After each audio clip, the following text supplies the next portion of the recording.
Hey guys, tonight we're rewinding time way back past your grandma's vinyl collection, past the pyramids, all the way to a place where the Wi-Fi is non-existent and the commute is, well, final. We're diving into the murky, slightly bureaucratic underworld of ancient Greece to uncover how Hades, everyone's favorite brooding god of the dead, accidentally kick-started human economics by inventing the very first coin. Buckle up or lie down, because this journey involves ghostly traffic jams, a grumpy boatman with a shellfish obsession, and a management crisis that would make any CEO weep into their ambrosia. Fair warning, if you think your morning commute is bad, just wait till you see the sticks at rush hour. You'd probably tap out before sunrise. So, before you get comfortable, take a moment to like the video and subscribe, but only if you genuinely enjoy what I do here. Seriously, it helps this little channel keep the underlights on. And hey, drop a comment below telling me what city you're listening from and what time it is for you right now. Is it midnight in Tokyo, high noon in Toronto? Let's map this cozy, global story time crew. Now, dim the lights, maybe turn on a fan for that soft background hum, and let us ease into tonight's journey together. You step out of, well, nothingness, really. One moment it's void, the next you're standing on a damp, grey shore under a sky the color of old bruises. The air smells like wet stone and distant sorrow. Before you stretches a line so long it vanishes into the gloom, a queue of pale, translucent figures shuffling forward with the weary resignation of souls who just realized the afterlife involves paperwork. This is the river Styx, the main artery into Hades' domain, and the only way across is via a rickety wooden skiff piloted by Karen, the ferryman. Karen is not what you expected. Less grim reaper, more disgruntled gondolier who's had one too many bad tippers. He's hunched in his boat, cloak slick with mist, one bony hand outstretched, palm up. His voice rasps like gravel dragged over stone. Payment. Up front. No ES, no sob stories. The soul at the front of the line, a nervous-looking man clutching a small clay pot, offers it hesitantly. My finest olive oil pressed just last. Karen sniffs the pot, wrinkles his non-existent nose, and shoves it back. Stale. Next. A woman steps up, proffering a delicate seashell necklace. Karen's hollow eyes seem to gleam for a second. He plucks it, holds it to the non-light, then grunts. Acceptable. Get in. Don't rock the boat. She floats aboard, relieved. But the next soul, a burly fellow with the ghostly remnants of warrior tattoos, holds out a chipped spearhead. Iron. Good iron. Karen doesn't even look. Too heavy. Sinks the boat. Useless. Next. The warrior sputters, indignant. But it's valuable. I died for this thing. Not my currency, Karen snaps, already waving the soul aside. Got any shiny shells? Nice rocks? No, then step aside. You're holding up the line. And what a line it is. You crane your neck. Souls stretch back into the mist, thousands deep. Murmurs of confusion and frustration ripple through the crowd like a cold wind. He only took my sandal buckle because it had a pearl. I offered him my wedding ring, and he said it was too sentimental and threw it in the river. My brother got across last week with a piece of honeycomb. Honeycomb. I brought a gold ingot and he called it gaudy. The inefficiency is mind-boggling. Karen's personal tastes rule the economy of the afterlife. Shells, especially pearlescent ones, interestingly shaped pebbles, occasionally a particularly shiny piece of fruit. These are his whimsical acceptable tender. Everything else, precious metals, weapons, tools, art, is worthless clutter to him. The result: absolute gridlock. Souls are backed up for what looks like miles, some starting to fray at the edges from the weight. A few entrepreneurial spirits are trying to barter amongst themselves. Swap you this silver bracelet for that nice conch shell deal. Wait, no, that conch has a chip. Got anything smoother? It's chaos. A ghostly flea market meets a cosmic DMV. Mainstream history nudge. This barter system nightmare mirrors the very real problem ancient societies faced before coins. Imagine lugging your sheep to market to trade for a new plow. Was the sheep healthy enough? Was the plow too rusty? It was messy, inefficient, and slowed everything down. Hades' realm, it seems, had the same problem, just spookier. You drift away from the shorefront chaos, drawn towards a low, obsidian building radiating an aura of pure, unadulterated stress. This is the administrative wing of the underworld. Inside, its less gloomy palace of the damned and more overcrowded celestial call center after a system crash. Desks made of black basalt groan under piles of scrolls taller than Cerberus, who, incidentally, is currently using all three heads to nap under a particularly teetering stack. Harried-looking minor deities and shades in scribe robes dash about, tripping over spectral filing cabinets. The air thrums with the sounds of quills scratching frantically, scrolls unfurling with angry snaps, and the occasional muffled sob. At the epicenter of this bureaucratic storm, behind a desk littered with broken styli and crumpled parchment, sits Hades himself. The Lord of the Dead looks rough. His usually impeccably dark robes are askew. Shadows deeper than usual ring his intense eyes. He's massaging his temples with fingers that could crush marble, muttering over a scroll. Soul backlog at the Styx crossing, critical. Average wait time, 47 mortal years. Karen's complaints about substandard offerings, 1,243 filed this week alone. Petition from the Elysian Fields Gardening Committee re. Unauthorized soul compost. Again. He slams the scroll down. Enough. The room freezes. Quills hover mid-stroke. A filing cabinet ghost phases halfway through a wall and stops. This, Hades growls, his voice low but echoing with terrifying power, is untenable.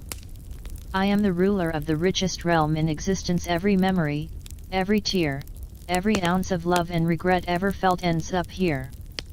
And yet, my kingdom is paralyzed because my ferryman has the fiscal sensibilities of a magpie hoarding bottle caps.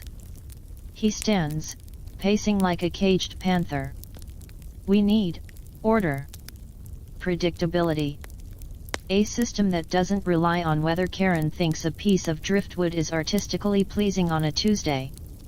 He gestures wildly at the administrative carnage. Look at this. We're drowning in inefficiency.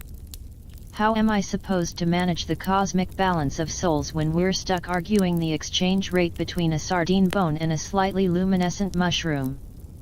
Weird little facts. Speaking of that cosmic balance, some ancient Orphic hymns actually describe the dead needing 2 coins for Karen, one for the trip over, and one for the trip back during certain mystic festivals. Imagine the confusion. Sorry, buddy, you only paid the one-way fare, no festival shuttle for you. Scholars think this might reflect early, fuzzy ideas about reincarnation cycles or special underworld holidays. That lingering debate, and here's the kicker historians still bicker over, was Karen always this picky? Some texts paint him as a simple functionary accepting any grave good offered. Others, like later Athenian vase paintings, show him strictly demanding coins. Did the coin create his fussiness, or was his fussiness the reason the coin was invented? Chicken egg annoyed boatman. The jury of dusty academics is still out. Hades collapses back into his throne-like chair, running a hand through his dark hair. He stares out a window or a convenient hole in the cavern wall, not at the dismal landscape, but through it, towards the distant, vibrant world above. A world of bustling markets, complex trades, and systems. His brow furrows, not in anger now, but in deep, frustrated thought. The sheer, ridiculous waste of it all grates on his inherently orderly nature. There must be a better way. Something durable. Something universally recognizable. Something that can't be rejected because it's too sentimental or not shiny enough on a Wednesday. The muffled wails of the waiting souls drift in from the sticks, a constant, dreary soundtrack to his administrative nightmare. The pile of complaint scrolls seems to wobble threateningly. Cerberus, sensing his master's mood, whimpers softly in his sleep. Hades closes his eyes. The gears of divine problem-solving, rusty from millennia of underworld routine, begin, slowly, to turn.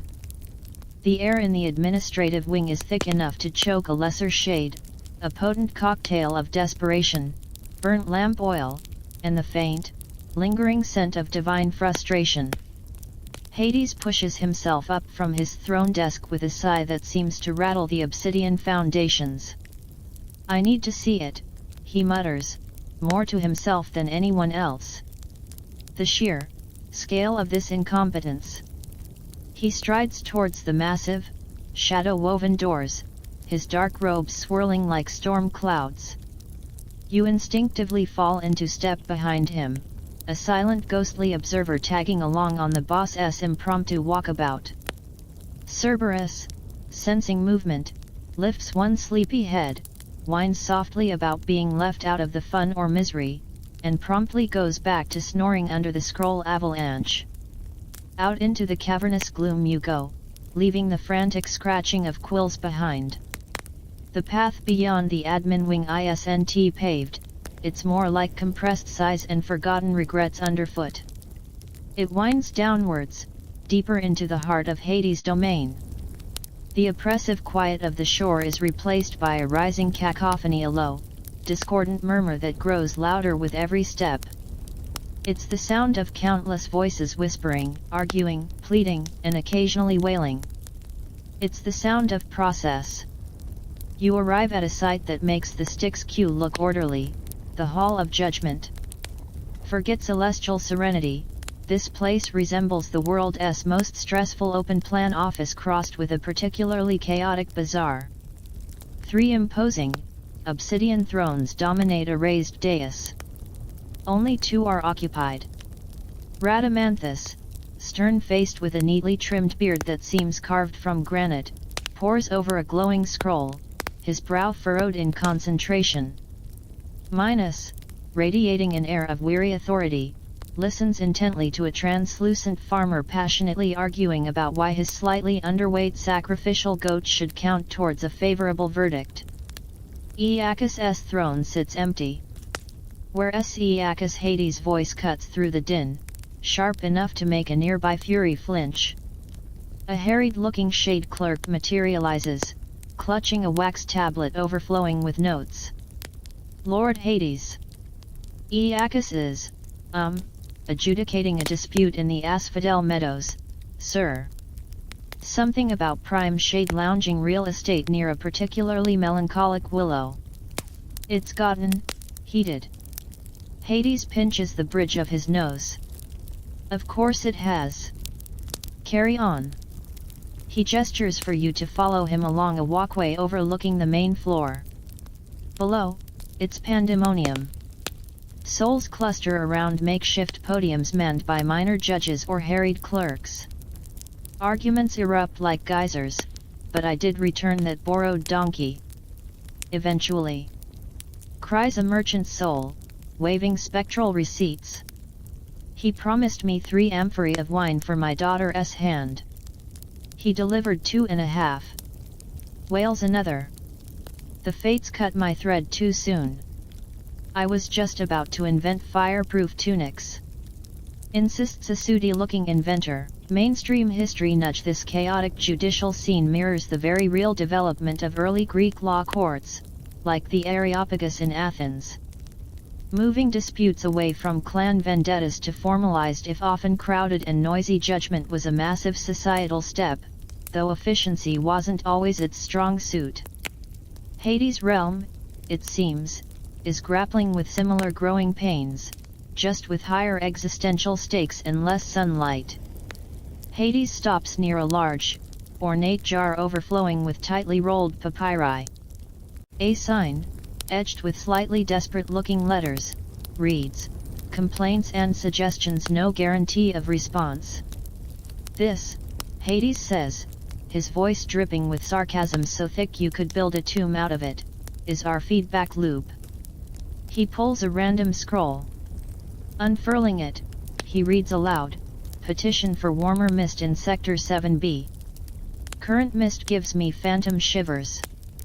Signed, Disgruntled of Erebus." He tosses it aside. Another scroll, formal complaint against Persephone's floral arrangements in the Elysian fields. "The lilies clash with my aura." Hades' eye twitches. A third, suggestion, replace Cerberus with 3 smaller, less drooly dogs. This one gets crumpled into a ball and hurled towards the sleeping hellhound's general direction. It phases harmlessly through him. Utter nonsense, Hades growls. Buried somewhere in this drivel might be an actual solution to the fairy crisis, but finding it is like searching for a specific grain of sand on the shores of the Styx. Weird little fact: speaking of complaints, some ancient curse tablets found buried near graves actually included instructions for the dead to petition Hades against the living. Imagine, "Dear Lord of the Dead, please make my neighbor's olives rot.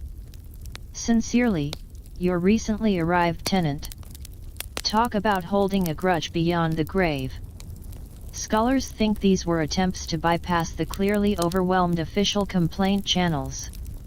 He moves on, the oppressive weight of mismanagement visibly settling back onto his shoulders. The path leads further down, away from the bureaucratic din, towards a place where the very air vibrates with raw, unfiltered despair. The temperature drops, not into cold, but into a profound, soul-sucking chill. The ground slopes into a vast, mist-shrouded plain stretching into grey infinity. This is the fields of mourning, and the sound that hits you is a physical force, 1,000 voices raised in a continuous, discordant symphony of grief. Wails, sobs, choked whispers, the tearing sound of spectral garments. It's an ocean of sorrow. Souls wander aimlessly, tethered to their regrets like balloons to lead weights. You see a mother eternally cradling an empty space where a child should be. A warrior endlessly replaying the moment he hesitated. A lover whispering apologies to an uncaring mist. Minor spirits, pale and weeping themselves, flit among them like grief counselors who've completely lost the plot, offering damp, useless handkerchiefs woven from lost hopes. Hades stops at the edge, his expression unreadable. The sheer, unproductive volume of sorrow is staggering. "See this," he murmurs, his voice barely audible over the din. "Wasted potential. All this energy, all this intensity, poured into nothing but echoes. It doesn't feed the roots of the world tree. It doesn't inspire the living. It just hangs here, like fog." He gestures towards the weeping souls. "If we could just channel this, harness even a fraction of it towards something constructive." He trails off, lost in the bleak vista. The administrative chaos of the judgment hall, the fairy jam, it's all symptoms. This field of stagnant grief feels like the core illness of his realm, inefficiency on a cosmic, soul-crushing scale. That lingering debate, and here's a juicy one historians love to argue over: how much real suffering was there in the Greek underworld? Homer paints it as uniformly gloomy. Later poets, like Virgil, add more nuance, with places like Elysium. But depictions like the Fields of Mourning raise questions. Was this eternal torment for specific sins or just the natural state of souls who couldn't let go? Was Hades a strict jailer, or merely a custodian of the inevitable? The ancient sources are as murky as the Styx itself. A particularly piercing wail slices through the air nearby, a soul reliving a betrayal so fresh, it seems to crackle in the mist. Hades flinches, almost imperceptibly. He turns away from the plane, his jaw set. The frustration you saw at the ferry dock and in his office is still there, but it's hardening now, tempered by the sheer, oppressive weight of what he's witnessed. The chaotic barter, the judicial backlog, the stagnant sea of grief, it's all interconnected. It's a realm running on fumes and whims, a cosmic engine sputtering. He needs more than a tweak, he needs a fundamental shift. Something to impose order, facilitate movement, maybe even utilize some of this wasted emotional energy. The seed of an idea, fragile and unformed, begins to stir in the deep, shadowed recesses of his mind. It needs sunlight, or perhaps just the heat of a divine forge, to grow. He turns back towards the path leading up, towards the noise and the scrolls and the sleeping three-headed dog. The walk isn't over, but the destination is shifting. He needs tools. He needs ingenuity. The oppressive silence of the fields of morning clings to Hades like damp cobwebs as he climbs back towards the administrative levels. The wails fade behind him, replaced by a different kind of tension, the buzzing, brittle energy of a system pushed to its breaking point. He doesn't head straight back to his scroll-strewn desk, though. Instead, he veers down a narrow, seldom used passageway, its walls slick with condensation that smells faintly of damp earth and something else. Something restless. You follow, the air growing thicker, charged with a low, almost imperceptible thrumming. It's the sound of countless whispers compressed, the murmur of a crowd just out of sight. The passage opens abruptly onto a shadowed balcony overlooking a vast, natural amphitheater carved from the living rock of the underworld. Below, stretching as far as the dim light allows you to see, is a sea of souls. Not the orderly if stalled line of the Styx, not the clustered petitioners of the judgment hall, not the drifting mourners. This is a mob. A restless, shifting, murmuring mass of the recently deceased, crammed together in a holding pen grandly labeled Asphodel Meadows, processing and temporary accommodation. Temporary, it seems, has stretched into decades for some. The air vibrates with a potent mix of boredom, confusion, frustration, and the low-grade panic of being utterly, cosmically lost. Hades stands at the railing, his knuckles white where he grips the cold stone. His gaze sweeps over the throng, a dark storm brewing in his eyes. This isn't just inefficient, it's a tinderbox. The minor spirits tasked with crowd control, pale, nervous-looking entities clutching spectral clipboards, are hopelessly outnumbered, flitting around the edges like moths trying to herd cats. Arguments spark like flint on tinder. This spot was mine. I've been waiting here since the Trojan War. Shouts a spectral warrior, jabbing a finger at a bewildered shade in a toga. They said follow the lyre sound for Elysium registration. I've been following it for hours and it just keeps moving. Wails another. Anyone want to swap stories? I died falling off a roof trying to retrieve my best chicken. Named her Hera. Big mistake, apparently. Offers a third, trying gamely to inject some levity, met only with groans. Mainstream history nudge. This chaotic holding pattern mirrors the very real challenges ancient cities faced with population influxes, refugees, migrants, or simply folks drawn to opportunity. Think of early Rome or Athens bursting at the seams. Managing sanitation, resources, and sheer space became critical. Hades' underworld, absorbing every soul that ever lived, faces the ultimate urban planning nightmare, scaled to eternity and lacking any zoning permits. Hades' jaw tightens. He needs intel. Raw, unfiltered truth. Not the polished complaints in scrolls, not the frantic reports of his administrators. He needs the grumbling from the trenches. He closes his eyes for a moment, concentrating. When he opens them, his form seems to shimmer, the imposing divine aura dimming, his rich robes fading into the drab, grayish garb of an average asphodel shade. It's a simple glamour, enough to make him blend into the spectral wallpaper. He descends a narrow staircase carved into the amphitheater wall, melting into the edge of the crowd. You drift invisibly beside him, a silent eavesdropper. The noise is immediate and overwhelming. The air hums with hundreds of overlapping conversations, a symphony of discontent. Hades moves slowly, his divine ears straining to pick out threads amidst the din.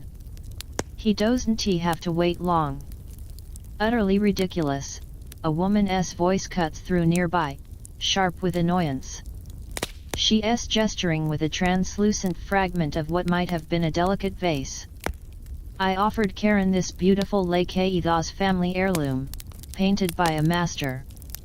Perfect for storing his, whatever boatman store. Oil souls. He took one look and sneered, too fragile. Might chip. Got any cowrie shells? Cowrie shells. What am I, a beachcomber? A man nearby, clutching the ghostly outline of a bronze shield, nods vigorously. Tell me about it. I died defending my city walls. Hero's death. Figured this shield, dented with the blows of the enemy, would be worthy passage. Karen poked it, said too bulky. Obstructs the view. Got anything? Shinier ended up trading it with that fellow over there. He jerks his head towards a nervous-looking soul clutching a smooth, unusually bright river pebble, for this rock. A rock. And Karen still hesitated. It's not just Karen's taste, chimes in a third soul, a merchant by the look of his spectral abacus belt. He holds up two spectral objects, a small, crudely carved wooden bird and a lustrous black pearl. See this? I found this pearl in a sunken shipwreck. Rare. Beautiful. Objectively valuable, right? This bird, my kid whittled it. Sentimental, sure, but not exactly rare. Guess which one got me across the sticks? He holds up the wooden bird. Karen said the pearl was too gloomy. The bird made him chuckle. A chuckle. My eternal passage hinged on a ferryman's sense of humor. He throws his hands up. How is anyone supposed to plan for this? You can't take it with you, fine. But you also can't know what he'll actually accept. Weird little fact: the obsession with cowrie shells wasn't just Karen being quirky. In the real ancient world, cowrie shells were among the earliest forms of currency in many regions, from Africa to Asia to the Americas, prized for their durability, uniformity, and difficulty to counterfeit. Maybe Karen was just ahead of the curve, or maybe he just liked the way they looked. History and mythology remains delightfully unclear. Hades listens, his disguised face impassive, but you can see the gears turning behind his dark eyes. The frustration isn't just about the delay, it's about the fundamental unpredictability, the utter lack of a common standard. The merchant's words echo, how is anyone supposed to plan for this? It strikes a chord deep within the god of order. Worst part, the merchant continues, lowering his voice conspiratorially, is the trading down here. Trying to get something Karen might like before your number's called, it's a nightmare. That warrior traded me his shield for my lucky rabbit's foot, good for 3 hops, apparently only to find out Karen hates rabbit parts on Thursdays. Then I had to swap the foot for that pearl, but the pearl trader only wanted memories of summer sunshine, which I traded to that poet over there for a song about, well, it was mostly about turnips, but it had a catchy chorus. Took me decades to assemble the pebble I finally used. Decades. And the rates? The woman with the vase fragment groans. Completely arbitrary. Yesterday, 2 decent-sized snails got you across. Today I heard someone got rejected for offering 3 slightly smaller ones. Is there an underworld market report nobody told us about? A Styx stock exchange, snails down, pebbles holding steady, novelty wooden birds surging. Hades moves deeper into the crowd. He hears more. I tried offering him a song. My voice was renowned in life. He told me to save it for the wailing fields. Brought a perfectly good loaf of spectral bread. He said it lacked nutritional value for the dead. What does he think we eat down here? Regrets. Saw a soul get across with a single, perfect maple leaf. A leaf. I offered him a miniature gold statue of Apollo and he called it tacky. The absurdity piles up. The sheer waste of energy expended not on moving forward, not on finding peace, but on navigating an arbitrary, capricious, and deeply inefficient system of value. Hades watches a group of souls engaged in a frantic, multi-party barter, a string of beads for a feather, the feather for a smooth shard of pottery, the shard for a particularly iridescent beetle wing, all hoping the final item might catch Karen's fleeting fancy. It's a grotesque parody of commerce. That lingering debate, and this raises a fascinating question historians still wrestle with. How did the concept of currency actually emerge? Was it a top-down invention by rulers or gods to solve administrative headaches like Hades, or did it bubble up organically from the chaos of barter, as communities naturally gravitated towards certain desirable, portable, durable items like those cowrie shells as a common medium? Was it genius or desperation, divine decree, or the invisible hand of a ghostly marketplace? The answer, much like the underworld mist, remains elusive. Hades has heard enough. He turns away from the chaotic trading pit, the glamour dissolving as he strides back towards the staircase. The frustration is still there, but it's crystallizing now, sharpening into a point. The problem isn't just Karen, or the backlog, or the judicial mess. The problem is the currency itself, or rather, the utter lack of a reliable one. He needs something beyond taste, beyond sentiment, beyond the whims of a shellfish-obsessed ferryman. He needs something objective, durable, portable, divisible, impossible to forge. Something that carries value not because it's pretty or funny or rare in a specific way, but because it is recognized. Because it is trusted. Because it says, simply, this is passage. He reaches the balcony again, looking down at the seething mass of souls. The image of the merchant juggling his rabbit foot, pearl, turnip song, and pebble flashes in his mind. The sheer, ridiculous inefficiency of it burns. He needs to create not just a coin, but a system. A foundation. The idea that sparked vaguely on the shores of the Styx, fueled by the fields of mourning, and hammered into focus by the chaotic grumbling of asphodel, now blazes with divine certainty. He needs metal. He needs fire. He needs the only being in the cosmos grumpier than Karen, but infinitely more skilled, his nephew, the smith god. He turns abruptly, his robe snapping like a dark banner. The path leads upwards, but his destination is clear, the volcanic fires of Hephaestus Forge. The journey to mint destiny begins with a walk towards heat and hammer blows. The restless murmur of the asphodel meadows fades behind Hades like the last echoes of a receding storm. He strides through the obsidian corridors of his palace, the chaotic energy of the holding pen replaced by a focused intensity radiating from him. The administrative wing looms ahead, a beacon of bureaucratic despair, but Hades doesn't head for his throne desk. Instead, he veers sharply towards a smaller, less imposing door tucked away in a shadowed alcove. This is the dispute resolution chamber, minor infractions and soul spats. If the Hall of Judgment is the Supreme Court, This is the equivalent of celestial small claims court, and it's currently in session loud, messy session. Hades pauses just inside the doorway, cloaked in shadow, observing. The chamber is cramped, lit by flickering soul lamps that cast long, dancing shadows. A minor judge, a harried-looking shade named Linus who, legend says, died trying to untangle a particularly stubborn ball of yarn, presides over a wobbly basalt podium. Before him stands, well, chaos. On the left, vibrating with spectral indignation, is Lysander. He is clutching the ghostly, tattered remnants of a scroll. And I demand restitution. This ruffian, he points an accusing finger, stole my designated lamentation spot. The one with the optimal echo near the stalactite labeled melancholy .7.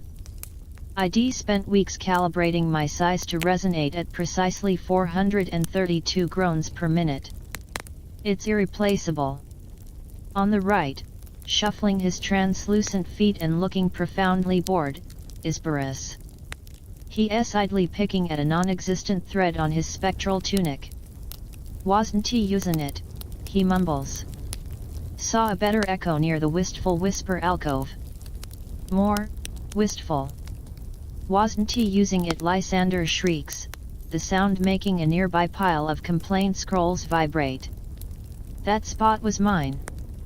By the sacred right of first moper. I left my spectral handkerchief there as a marker. Looked like litter, Boris shrugs. Blew away. Probably in the river of forgetfulness by now. Linus the judge massages his temples, looking like he deeply regrets not staying tangled in that yarn. Gentlemen, please. Evidence. Lysander, proof of prior occupation beyond, spectral snot rag. I had witnesses. Eudora. Phil octets. Lysander whirls around, scanning the handful of bored spectator shades. Tell him. A spectral woman, Eudora, sighs. I did see Lysander moping there. Very consistent moping. Tuesday afternoons were particularly poignant. A warrior shade, Phil octets, nods grimly. Solid moping. Good posture. But Boris has a point about the wistful alcove. Superior acoustics for mid-range sobs. Irrelevant. Lysander wails. The principle. The investment. My calibration took ages. What compensation is there for lost melancholic momentum? Mainstream history nudge. This absurd dispute over intangible property mirrors the very real evolution of property rights in ancient societies. Establishing who owned what, especially non-physical things like fishing rights or prime marketplace spots, was crucial for avoiding constant, resource-draining feuds. Hades' realm, it seems, needs its own version of land deeds, or lamentation licenses. Hades watches, his initial focused intensity momentarily derailed by the sheer, soul-crushing banality of it. He's about to intervene, to thunderously declare lamentation spots non-transferable celestial commons, when his eye catches something else. Over by the chamber wall, leaning against a cool obsidian slab, stands a minor fury. Not one of the big, scary, whip-cracking ones. This is a junior fury, probably on her first rotation. Tisiphone Jr. or something. She looks bored out of her skull. Instead of menacingly sharpening her spectral claws or practicing her terrifying glare, she's fiddling with something in her hand. It's a necklace. A simple strand of leather, but threaded with small, smooth objects. Shells. Cowrie shells, specifically. Small, glossy, uniform in shape and size. She's running her thumb over them, one by one, a rhythmic, almost soothing motion. Click, click, click. Her expression is distant, lost in the monotonous sound and feel of them. It's a moment of startlingly mundane focus amidst the swirling absurdity of Lysander's existential moping crisis. Hades stares. Not at the fury, but at the shells. Click. Click. Click. Each one identical. Each one smooth. Each one, countable. His gaze flicks back to the dispute raging before Linus. Lysander is waving his tattered scroll-proof value while Burrus offers nothing but shrugs. The problem isn't just the stolen spot, it's the lack of a common language for value, for compensation. How do you quantify melancholic momentum? How do you trade a prime whaling location? How do you pay Karen for passage? The shells in the Junior Fury's hand click again, a soft, insistent counterpoint to Lysander's wail. Click. Click. Click. Identical. Portable.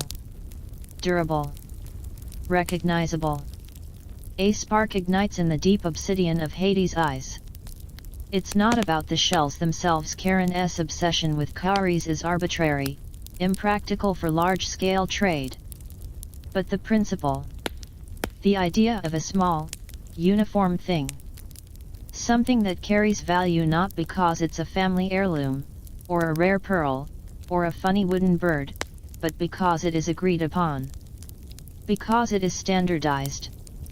Weird little fact that Junior Fury's absent-minded fidgeting it might have a historical echo.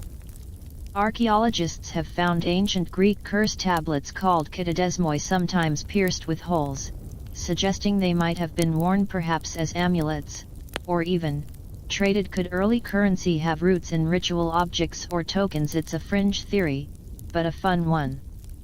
Were the first coins just fancy, universally accepted curse tokens? History winks enigmatically. Suddenly, the courtroom chaos seems to sharpen, crystallize around this nascent idea. He sees the problem laid bare, the Styx jam, no standard payment, the Ace-Feld trading pit, no common medium, the judgment hall backlog, disputes over subjective value, even the fields of mourning, stagnant, unquantified emotional energy. It all connects back to the absence of a fundamental tool, a unit.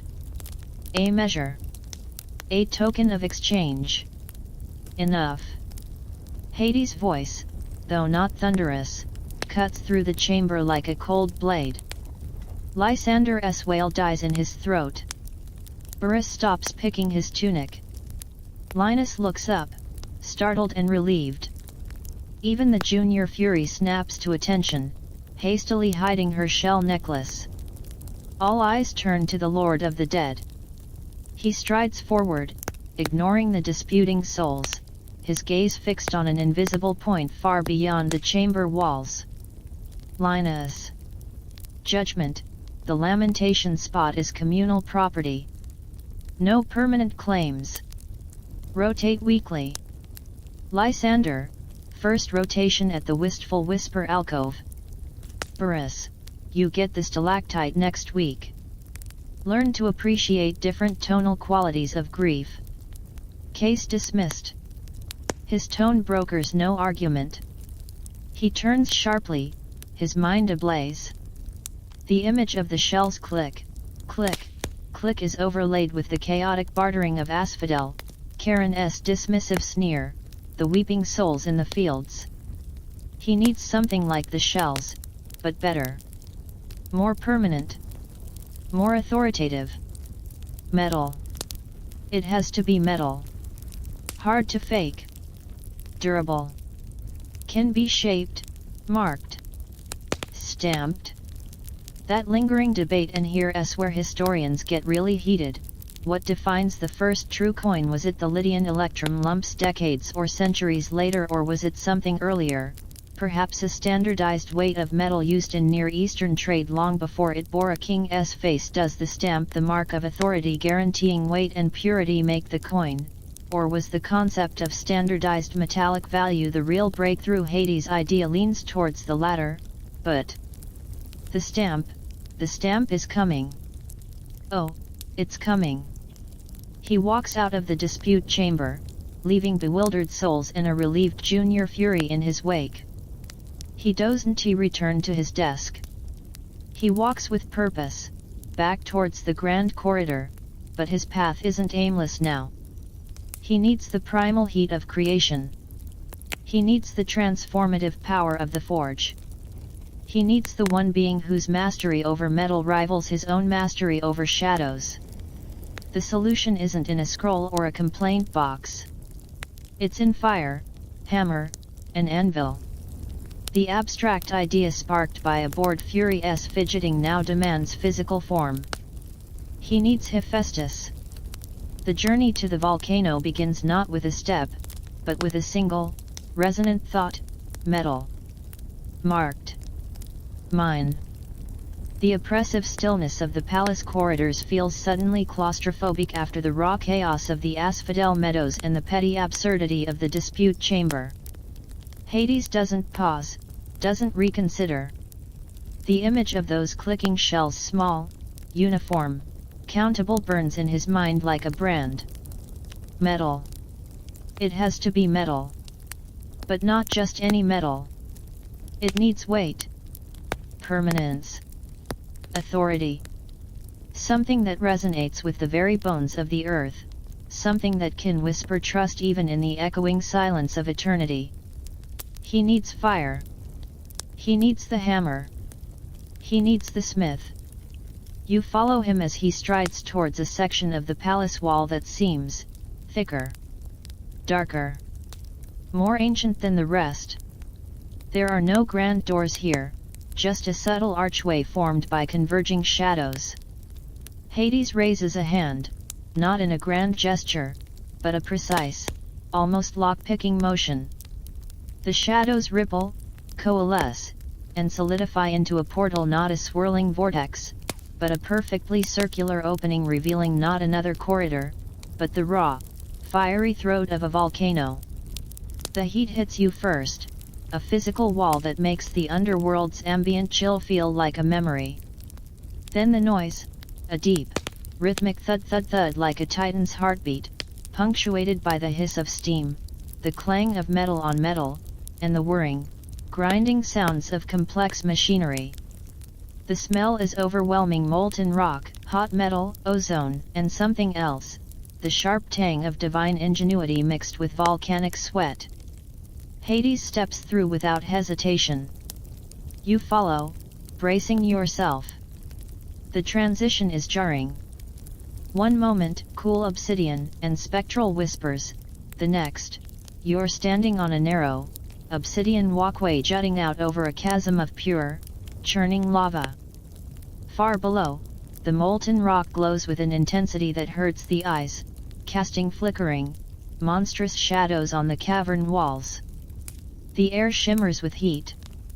This isn't just a forge, it's the engine room of creation, the crucible where raw elements are bent to divine will. Mount Etna, or perhaps something deeper, older, solely Hephaestus' domain. It doesn't matter. This is the source. The walkway leads towards the source of the rhythmic pounding. You see it now, a vast, multi-level platform built directly into the living rock, suspended over the lava lake by chains thicker than ancient oaks. This is Hephaestus' workshop. And it's alive. Not with souls or spirits, but with machines. Automatons of gleaming bronze and polished iron move with uncanny grace. Some pump colossal bellows, sending gouts of superheated air into furnace mouths. Others wield hammers the size of chariot wheels, striking glowing ingots on anvils that ring like temple gongs. Delicate, multi-limbed constructs scuttle along gantries, carrying tools or cooling pieces in articulated claws. Steam vents hiss. Gears grind. Sparks cascade like fiery rain. It's organized chaos, a symphony of industry conducted by unseen, divine programming. Mainstream history nudge this vision of Hephaestus' forge mirrors the incredible advancements in ancient metallurgy and engineering. Think of the Antikythera mechanism's intricate gears, or the sophisticated bronze casting techniques that produced masterpieces centuries before the Common Era. The Greeks imagined divine craftsmanship, but they were laying its very real foundations in workshops across the Mediterranean. And there, in the heart of the mechanical storm, stands the architect himself. Hephaestus. He is bent over a massive workbench, his powerful frame illuminated by the hellish glow of a piece of metal he is shaping. His muscular arms, slick with sweat and grime, work with astonishing precision despite their size. His brow is furrowed in intense concentration, tongue slightly protruding. He is shorter than Hades, stockier, radiating a different kind of power, not the chilling authority of the underworld, but the fierce, contained energy of a master craftsman utterly absorbed in his work. His leg, famously lame, is braced by an intricate apparatus of bronze and leather, a masterpiece of functional design. He doesn't look up as Hades approaches, engrossed in coaxing shape from the glowing metal with tools that seem like extensions of his own hands. Hades stops a respectful distance away, waiting. He knows better than to interrupt Hephaestus mid-creation. You watch as the smith god finishes his task shaping what looks like the intricate wing joint of a giant, mechanical eagle. He quenches it in a trough of dark liquid that steams violently, then holds it up, squinting critically. Satisfied, he finally sets it down with a soft clink and turns, wiping his hands on a leather apron already stained with soot and something that looks suspiciously like celestial engine grease. "Uncle," Hephaestus' voice is a low rumble, deeper than the forge's thudding, surprisingly calm amidst the din. He nods, his gaze sharp and intelligent, missing nothing. "Rare visit. Trouble topside?" Or, a hint of dry amusement touches his lips. "Finally decided that throne of yours needed cup holders." Hades doesn't smile, but the usual sternness is tempered by a flicker of respect.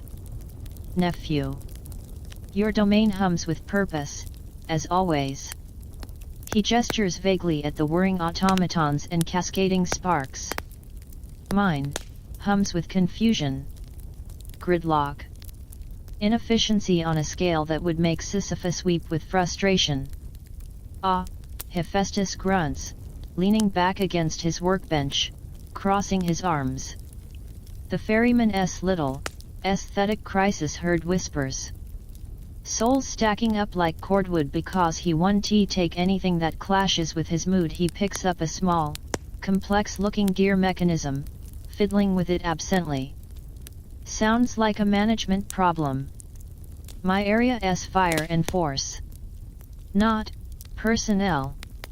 It's deeper than Karen," Hades states, his voice cutting through the mechanical clamor. He steps closer, lowering his voice slightly, though the automatons seem uninterested. "It's the currency itself. Or lack thereof. Barter based on whim shells, shiny rocks, sentimental trinkets. It's unsustainable. It's chaos." He looks directly at Hephaestus. "I need a new system. A foundation. Something durable. Portable. Impossible to counterfeit.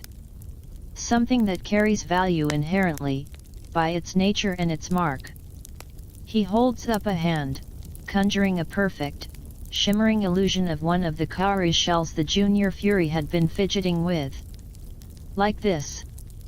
But not this. Metal. Something that lasts." Hephaestus stops fiddling with the gear. His eyes, usually focused on the minute details of his creations, sharpen with a different kind of intensity.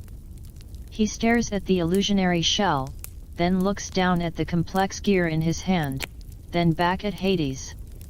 The gears in his mind are visibly turning, aligning. "A token," he murmurs. "Small. Standardized. Stamped with authority." He taps the gear against his palm. Click. Click. Click. The sound echoes the Fury's shells, but heavier. more substantial. To replace, barter to measure value. Exactly, Hades says, a spark of something akin to hope igniting in his obsidian eyes. A universal key. For passage. For trade. For order. Weird little fact that click click click sound it might have a real-world echo in ancient Greek banking. Some historians believe early money changers used abacus-like devices with metal counters that clicked. The satisfying sound of counting wealth. Perhaps Hephaestus was subconsciously tuning into the future soundtrack of commerce. Hephaestus pushes off the workbench, his lame leg swinging smoothly with the aid of his brace. He limps towards a massive chest made of riveted iron plates. With a grunt, he flips the heavy lid open. Inside isn't treasure in the traditional sense. It's row upon row of small ingots, pellets, and nuggets of various metals, each meticulously labeled in precise, divine script. Gold. Silver. Electrum. Bronze. Iron. Orichalcum. Samples shimmering with captured starlight or pulsing with volcanic energy. He runs a calloused finger over them. Metal, yes, he mutters, picking up a nugget of pure gold. It glows softly in the forge light. Beautiful. Soft. Easy to work. Also easy to shave, clip, dilute. He tosses it dismissively back in. Picks up a rough lump of iron. Hard. Durable. But heavy. Rusts. Hard to make small. He discards that too. His finger hovers over a silvery gold alloy. Electrum. Found in riverbeds. Naturally occurring mix. Harder than gold. Lighter than iron. Good sheen. He holds it up, considering. Potential. But, inconsistent. The mix varies.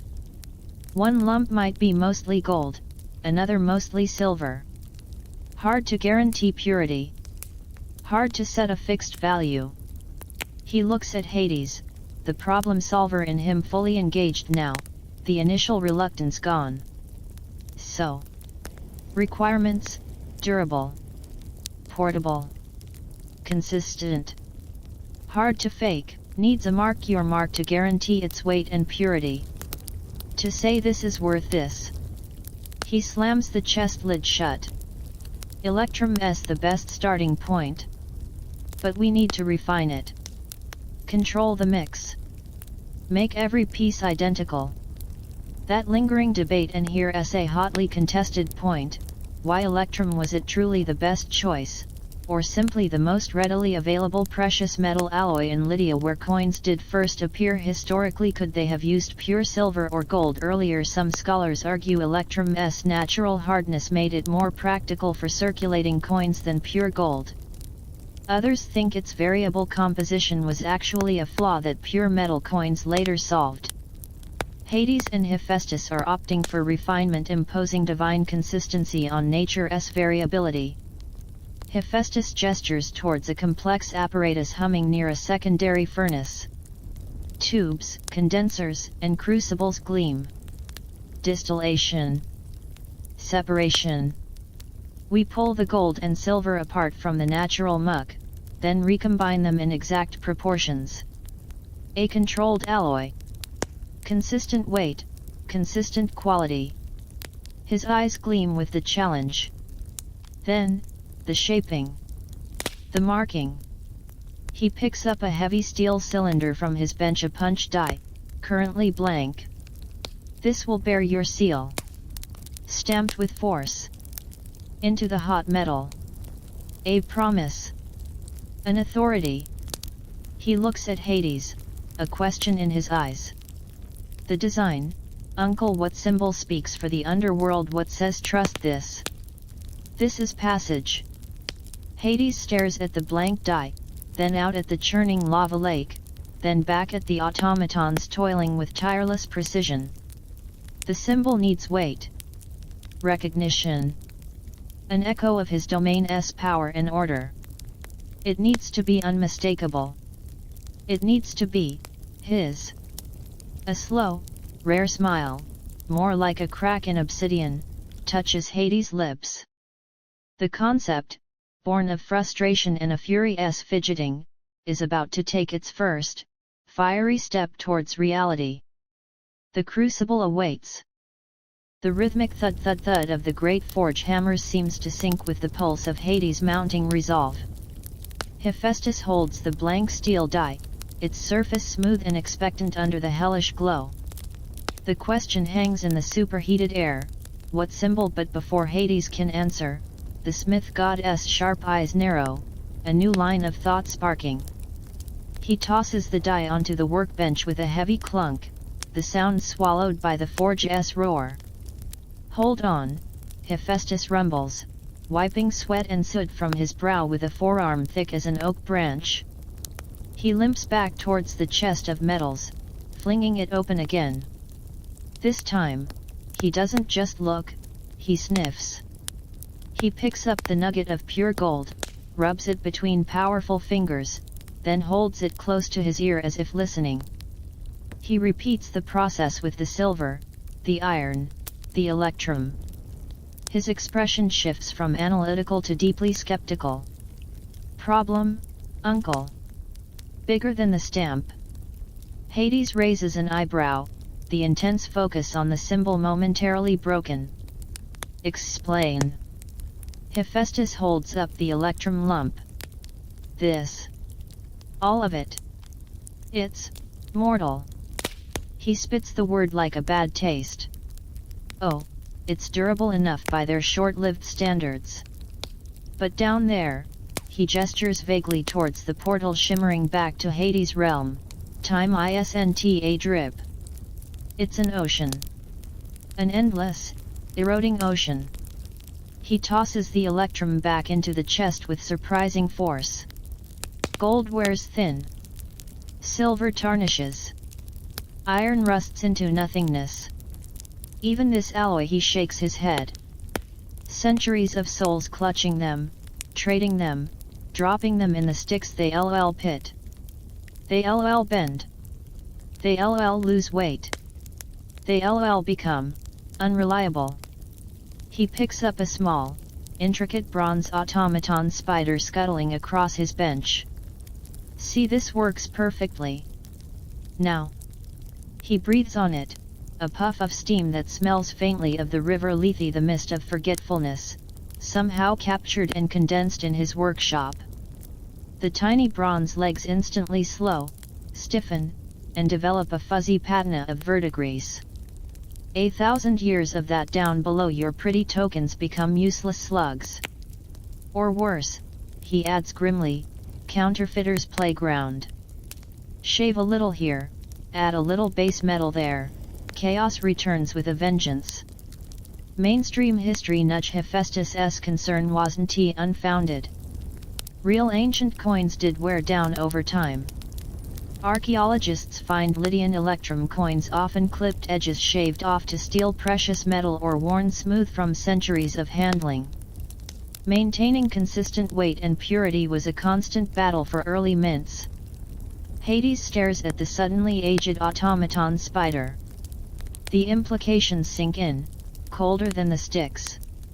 His vision of perfect, eternal order, stamped onto metal, crumbling into dust, into forgetfulness. The frustration that had momentarily subsided surges back, hotter than the lava below. Unacceptable, he growls, the shadows around him deepening. This currency must be as enduring as the realm it serves. It cannot fade. It cannot forget. Hephaestus nods, a flicker of grim satisfaction in his eyes. He anticipated this. He limps towards a different section of his workshop, past racks of gleaming tools and humming energy cores. He stops before a heavy vault door, not of iron, but of a strange, dark crystal that seems to drink the forge light. With a complex series of taps and a muttered command that makes the crystal resonate, the door slides open silently.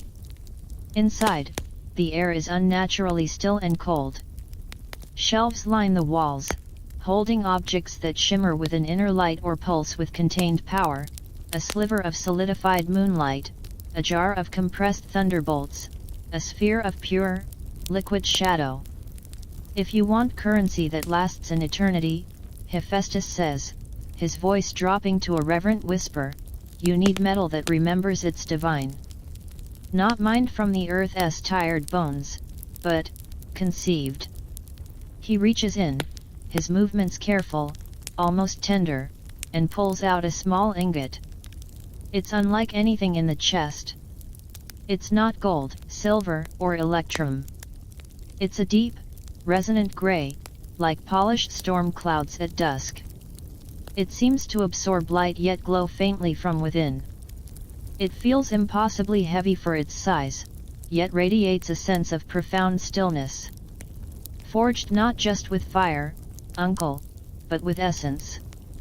Hades steps closer, drawn by the strange metal's gravity. What is it?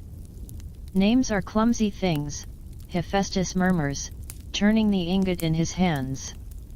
It makes no sound. Some call it adamant, star iron, soul's steel. I call it the immortal metal. It doesn't tarnish. Doesn't wear. Doesn't forget. Strike it with the force that shaped mountains, and it rings true. Dunk it in the lethe for an eon, and it emerges unchanged. It remembers its shape, its weight, its purpose. He looks up, meeting Hades' gaze. This is the foundation your currency needs. Metal that scoffs at time. Weird little fact that eerie stillness Hephaestus mentioned real-world science offers a weird echo. Some ultra-stable alloys used in spacecraft or nuclear reactors do exhibit incredibly slow rates of atomic diffusion, meaning they resist change on a molecular level far longer than ordinary metals. It's not immortality, but it's the closest mortals have gotten to Hephaestus' vision, so far. The possibilities unfold in Hades' mind like dark flowers. Currency untouched by decay. Coins passing from hand to spectral hand for millennia, their value as constant as death itself. No degradation. No counterfeiting possible. How could mortals, or even lesser gods, replicate metal born of divine essence? But a new, thornier question arises.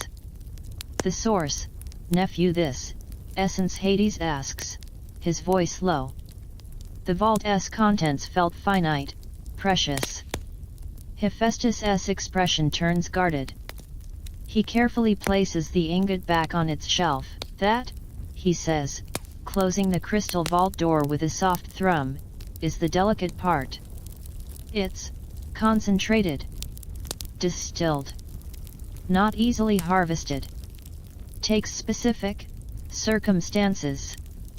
He avoids Hades' piercing gaze, suddenly engrossed in adjusting a dial on a nearby pressure gauge. Powerful emotions, crystallized moments of pure being, the echoes of creation itself, trapped during cosmic events. Think, the last sigh of a falling titan. The crystallized tear of a primordial goddess. The solidified silence at the heart of a supernova. That sort of thing. He waves a sooty hand vaguely. Rare. Very rare. And tricky to extract without side effects. That lingering debate, and here's where myth and history blur fascinatingly. Did ancient people believe in a literal immortal metal while not called adamant? Many cultures had legends of indestructible divine substances, think Norse Uru, or Vedic Vajra. Some alchemists, centuries later, desperately sought the philosopher's stone not just for gold, but for physical immortality. Perhaps a distorted echo of Hephaestus' vault were these pure myths, or garbled accounts of advanced, lost metallurgy. Scholars are still digging, both literally and figuratively. Hades absorbs this. The solution is perfect, yet perilous. Obtaining enough of this essence to mint a currency for all the dead, it sounds like a quest in itself. But the alternative, coins crumbling, values shifting like mist, the return of Karen's chaotic bazaar is unthinkable. The vision of order demands the immortal metal. His gaze hardens. Rarity is a challenge, not a barrier. We find the source. We extract it. Efficiently. He looks back towards the blank die on the workbench, then at the crystal vault. The symbol can wait. First, we secure the foundation.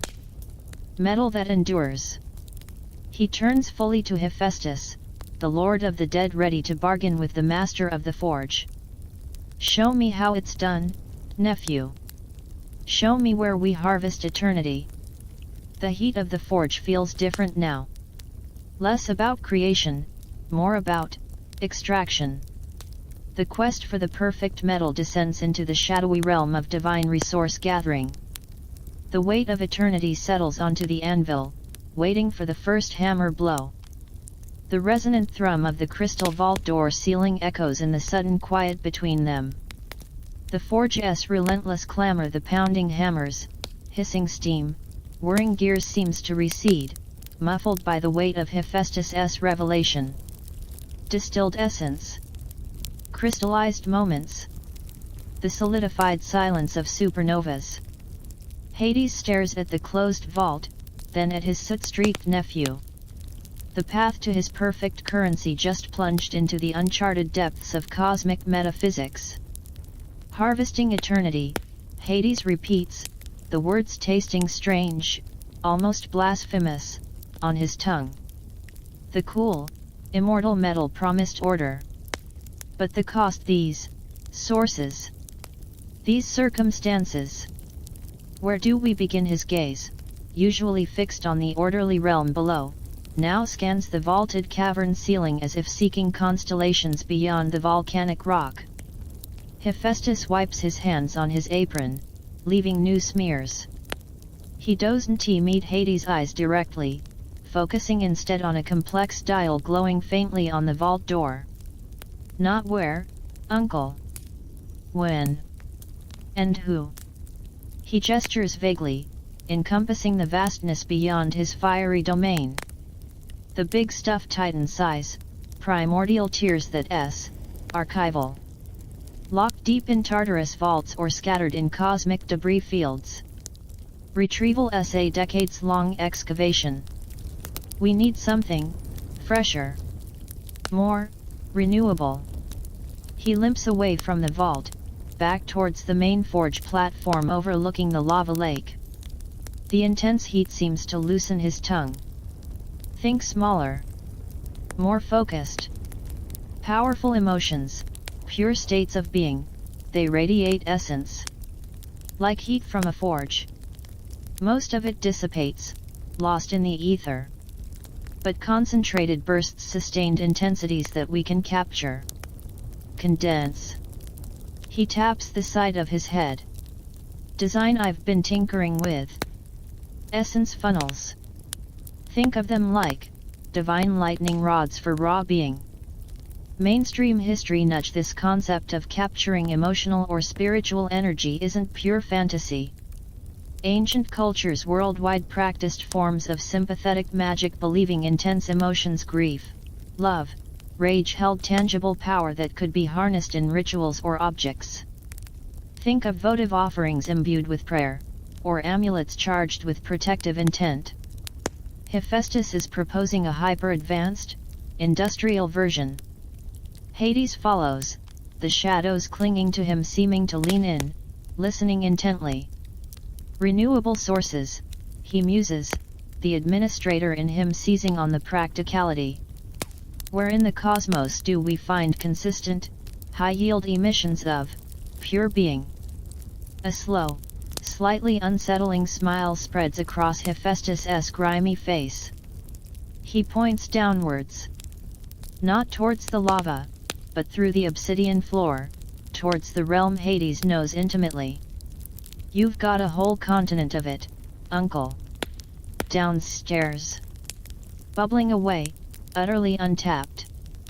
Understanding dawns on Hades, cold and sharp, the fields of morning. The vast plain of unrelenting grief he witnessed earlier, the ocean of wails, the suffocating sorrow. You propose, mining their sorrow. The concept feels invasive, almost grotesque. Yet, the sheer, staggering volume of wasted energy he lamented, could it be the solution? Not mining. Harvesting, Hephaestus corrects, his tone turning brisk, technical. He limps to a cluttered workbench, shoving aside blueprints for winged sandals to unroll a schematic etched onto shimmering volcanic glass. It shows elegant, spiraling constructs resembling spun starlight, the essence funnels. Passive collection. Non-intrusive. We embed these near the hot spots, the weeping widow reliving her loss for the 1000th time, the warrior frozen in his moment of fatal hesitation.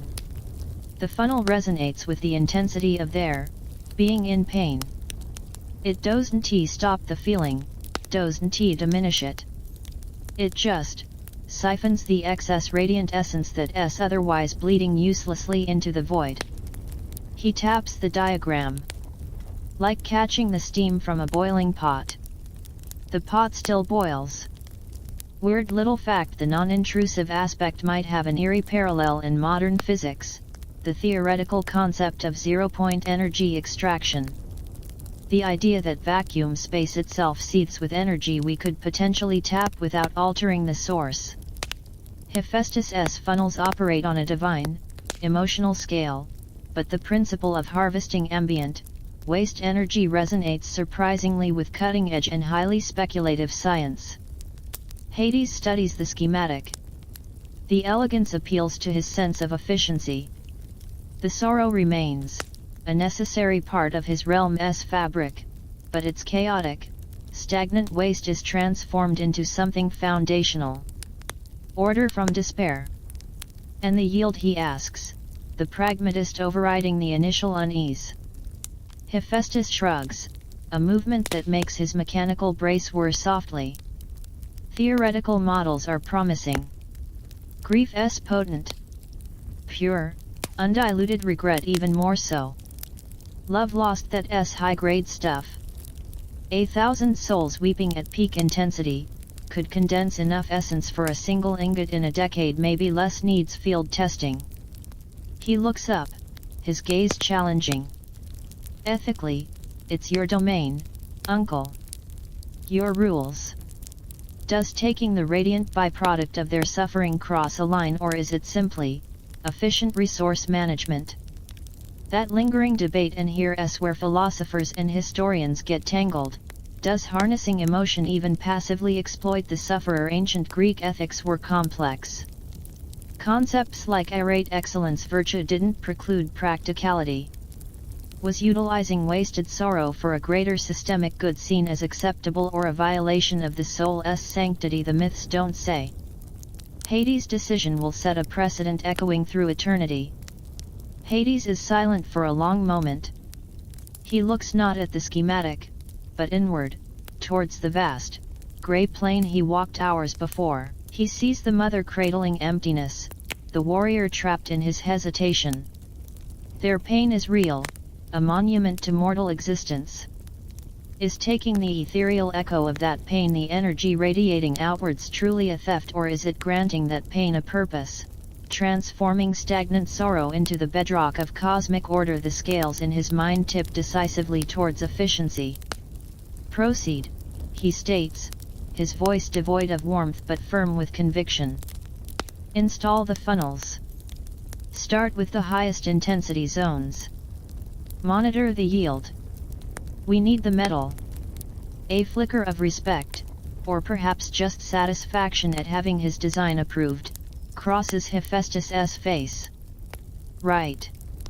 Need to calibrate the resonance matrices for optimal grief frequency capture. He's already muttering to himself, grabbing tools, summoning a pair of multi-armed automatons with a sharp whistle. Deploy Phase 1 funnels. Config, sorrow siphoning, passive mode. Location, Fields of Mourning, Sector Theta 9, the Eternal Regret Cluster. Go.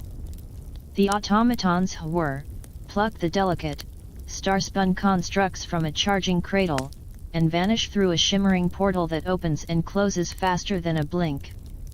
Hades watches them go. The decision is made.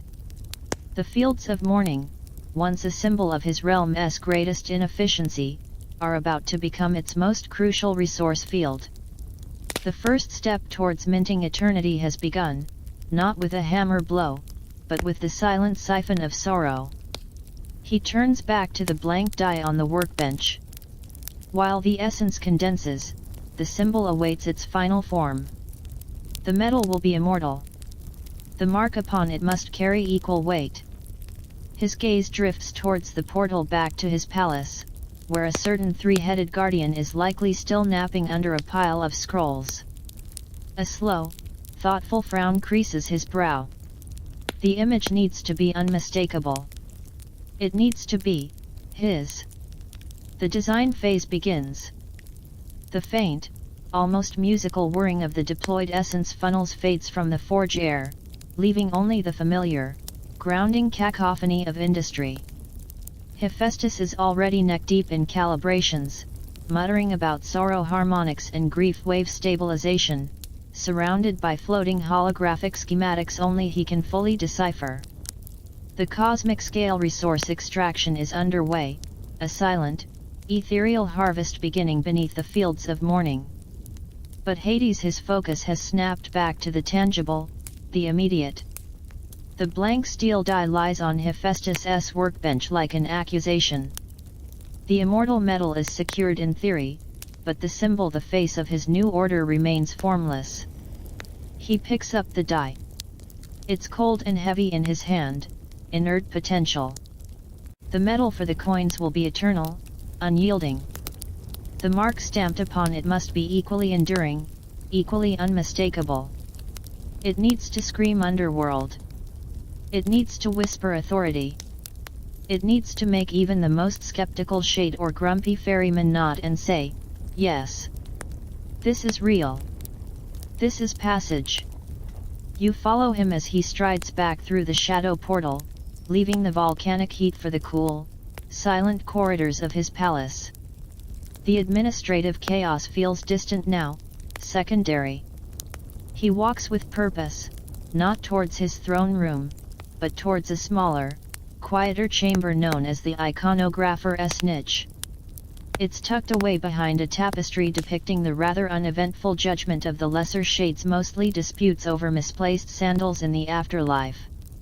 Inside, it's a stark contrast to Hephaestus' forge parchment, ink pots, charcoal sticks, and the faint scent of ozone from a perpetually hovering, miniature storm cloud that provides adjustable lighting. Seated at a tilted drafting table, bathed in the storm cloud's soft, grayish glow, is a minor fury. Not Tisiphone Jr. This one is older, her spectral form sharper, her expression one of intense, slightly neurotic concentration. Her name, etched on a small obsidian plaque, is Skia Shadow. She's the underworld's resident graphic designer, responsible for everything from the slightly menacing Welcome to Elysium brochures to the intricate patterns on Persephone's ceremonial veils. Right now, she's hunched over a large sheet of papyrus, her talon-like fingers sketching furiously. Lord Hades! She squeaks, nearly dropping her charcoal stick as he enters.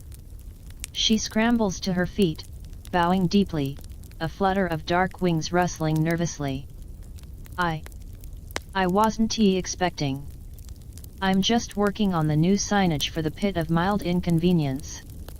Hades ignores the signage. He places the blank die on her drafting table with a definitive clack. Skia. A new assignment. Priority. His voice is calm, but carries the weight of tectonic plates shifting. This die will stamp the foundation of order in my realm. It needs an image. Unmistakable. Authoritative. Evocative of the underworld's power and permanence. Skia's eyes, usually sharp and critical, widen.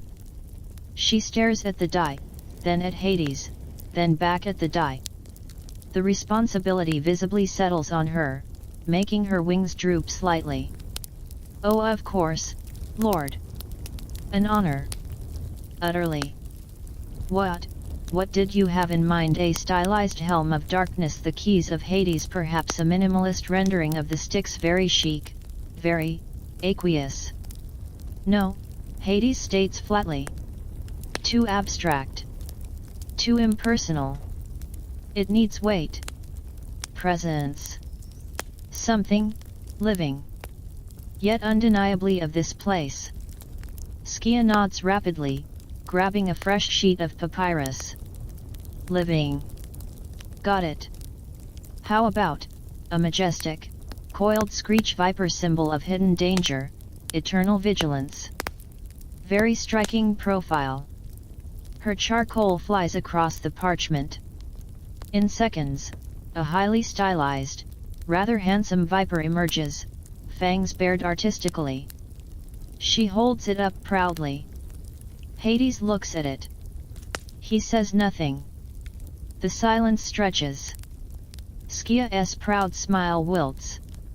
Too literal, or perhaps not dangerous enough. I can add more fangs. Smaller eyes. More hiss. Next concept, Hades intones. Skia flips the papyrus. Right. Living, powerful, of the realm. A towering Cocytus ice bloom. Rare. Beautiful. Symbolizes the chilling grip of eternity. She sketches a complex, crystalline flower with impressive speed. It looks delicate and slightly frosty. Hades' expression doesn't change. It's a flower, Skia. A very cold flower. Skia protests weakly. She flips again. Okay. Living. Powerful. Iconic. The mighty river Styx itself. Personified. A spectral ferryman figure, but heroic. Muscular. Holding an oar aloft like a scepter. She draws a buff, translucent Charon look-alike, striking a dramatic pose. Hades closes his eyes for a second. Charon is not heroic. Nor is he to be the face of this. He opens his eyes, a flicker of impatience finally showing. Think guardian. Think threshold. Think, quintessentially mine. Mainstream history nudge. Skia's struggle mirrors the real-world evolution of coin iconography. Early Greek coins often featured simple geometric patterns or badges of ruling families. Later, they adopted powerful symbols like Athens' owl or Corinth's winged horse Pegasus, instantly recognizable emblems of city identity and authority. Hades needs his owl, his Pegasus. Skia gulps, flipping to yet another sheet. The pressure is immense. Guardian, threshold, quintessentially yours. She mutters, charcoal hovering. They judges a trio of stern faces, very judicial. Very, verdict why? She starts sketching 3 grim, overlapping profiles. Too busy, Hades dismisses immediately. Needs clarity. Impact. Recognizable at a glance, even worn smooth by millennia of spectral pockets. Skia groans softly, a sound like rustling cobwebs. She's running out of papyrus and ideas. What about a single, piercing eye, the all-seeing gaze of the underworld, very mysterious, very omniscient? Hades just stares at her. The eye of providence wouldn't be invented for a few millennia, it just looks like a slightly startled eyeball. I need inspiration. Skia wails, dropping her charcoal. Something real. Something that embodies it all. Power. Guardian. Threshold. Your majestic presence. Hades sighs, a low rumble like distant rockfall. Very well. Walk with me. He turns and strides out of the niche. Skia scrambles after him, snatching up a fresh charcoal stick and a small wax tablet, her wings fluttering anxiously. You follow as Hades leads them not towards grand audience chambers, but down a winding service corridor used by the spectral kitchen staff. The smell of ghostly ambrosia and burnt offerings lingers faintly. He's heading towards the main gates of the palace, the colossal obsidian doors that separate the administrative heart from the wilder, more organic parts of his domain. As they approach the antechamber before the gates, a familiar sound reaches you. Not wailing, not arguing, not the clang of hammers. A sound almost absurdly mundane in the underworld: snoring. Deep, rumbling, multi-tonal snoring. Like three bassoons playing slightly different lullabies in a gravel pit. HRRRRR gronk snuffle. Hwur honk. ZZZZZZZ thump. Hades stops at the entrance to the antechamber. Skia peers around him, her sharp artist's eyes widening. There, sprawled gloriously across the entire expanse of cool obsidian floor, effectively blocking the passage to the great gates, is Cerberus, the three-headed guardian of the underworld. He is, unequivocally, off-duty.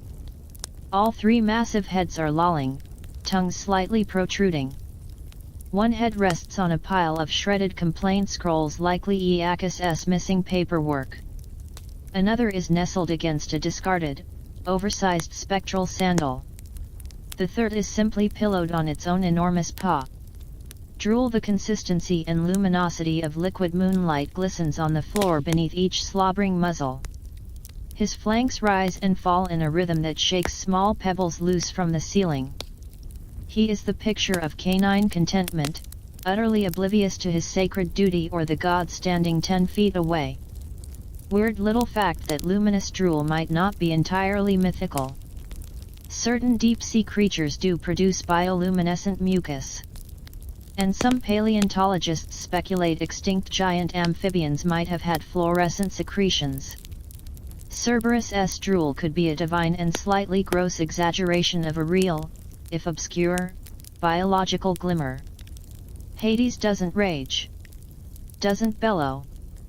He simply stares. And as he stares at the slumbering embodiment of underworld security, a slow, undeniable realization dawns. It's not annoyance, but something closer to revelation. There, Hades says, his voice barely above a whisper, yet cutting through the snoring like a blade. He points at Cerberus. That is the threshold. That is the guardian. That is power resting, yet ever present. Unmistakable. Unforgettable. Utterly mine. Skia follows his pointing finger, her gaze sweeping over the colossal, drooling, snoring form. Her initial horror melts away, replaced by dawning artistic ecstasy. Oh. She breathes. Oh, yes. The silhouette.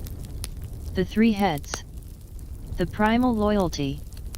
They, the drool. Not literally the drool, but the essence. She doesn't ask permission. She drops to her knees on the cool floor, wax tablet balanced precariously, charcoal flying. She doesn't sketch the details: the matted fur, the lolling tongues, the shredded scroll pillow. She captures the shape. The powerful curve of the flank. The distinct, watchful even in sleep posture of the three heads, one slightly raised, one tucked low, one angled sideways. The sense of contained, resting power blocking the way. It's bold. Simple. Instantly recognizable.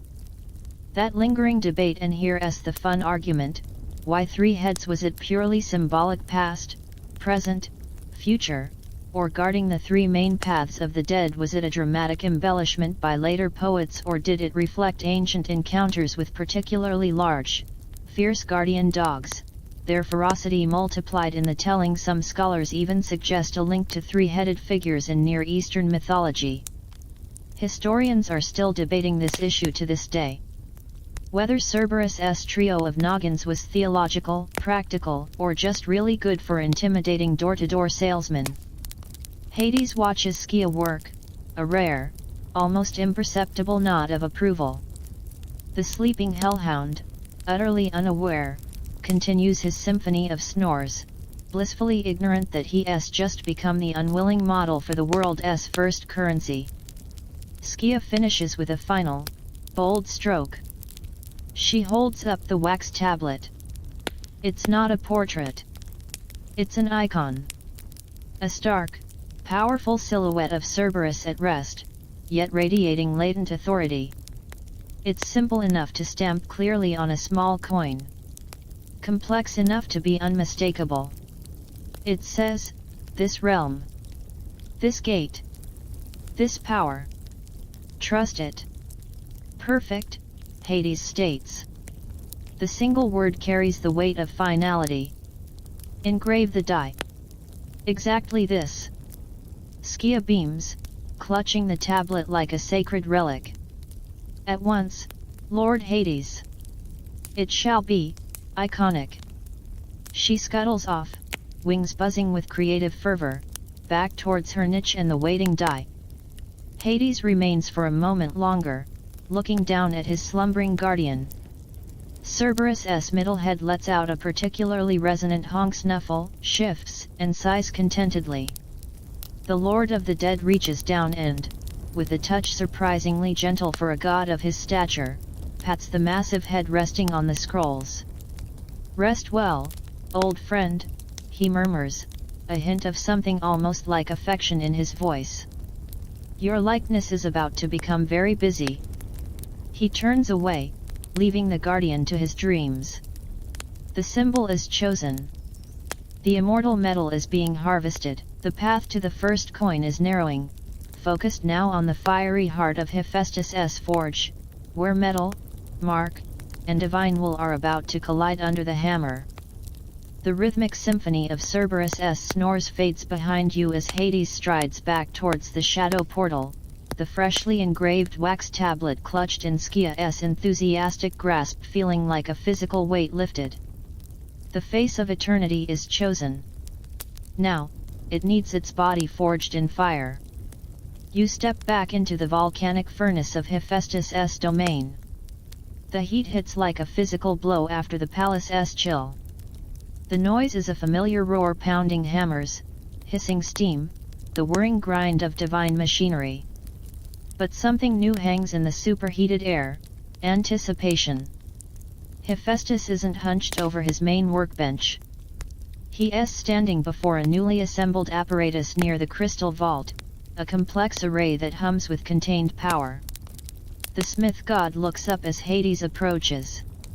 Gone is the guarded reluctance about the essence source, replaced by the focused intensity of a craftsman presented with a worthy challenge. His eyes flick to the portal behind Hades. The symbol, he rumbles, wiping grease from his hands onto an already saturated rag. Resolved, Hades states. He conjures a shimmering illusion in the air before Hephaestus, Skia's stark, powerful silhouette of Cerberus at rest. The three-headed profile, radiating latent authority even in stillness.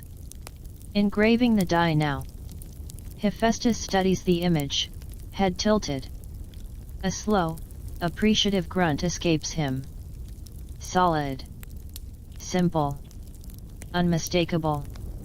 Good choice. Says no entry without needing words. Or teeth. He gestures towards the humming apparatus beside him. Timing is good. First batch is ready. You look where he points. Nestled within a cradle of glowing crystal rods is a small crucible. Inside isn't molten metal, but something else. It looks like liquid darkness infused with captured starlight, swirling slowly, viscous and heavy. It emits no heat you can feel, but the air around it shimmers with intense cold, warring with the forge's ambient inferno.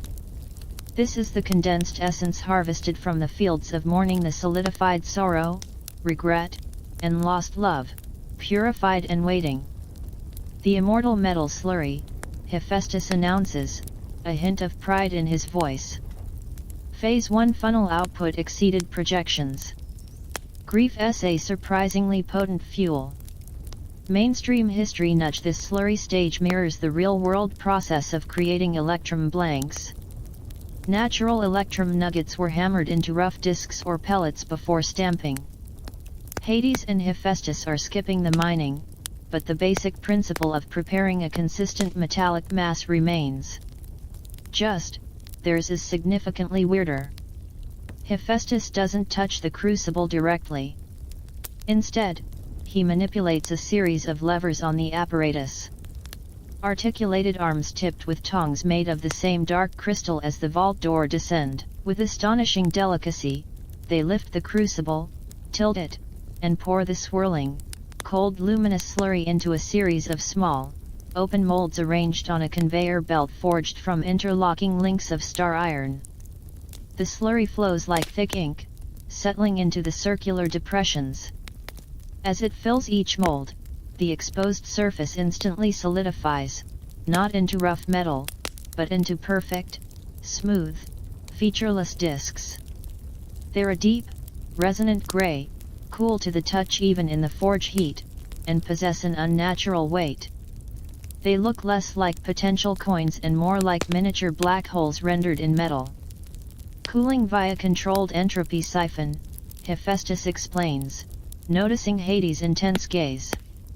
Locks the essence into its stable, solid state instantly. No bubbles. No imperfections. The conveyor belt jerks into motion, carrying the dozen perfect, blank discs towards the next station.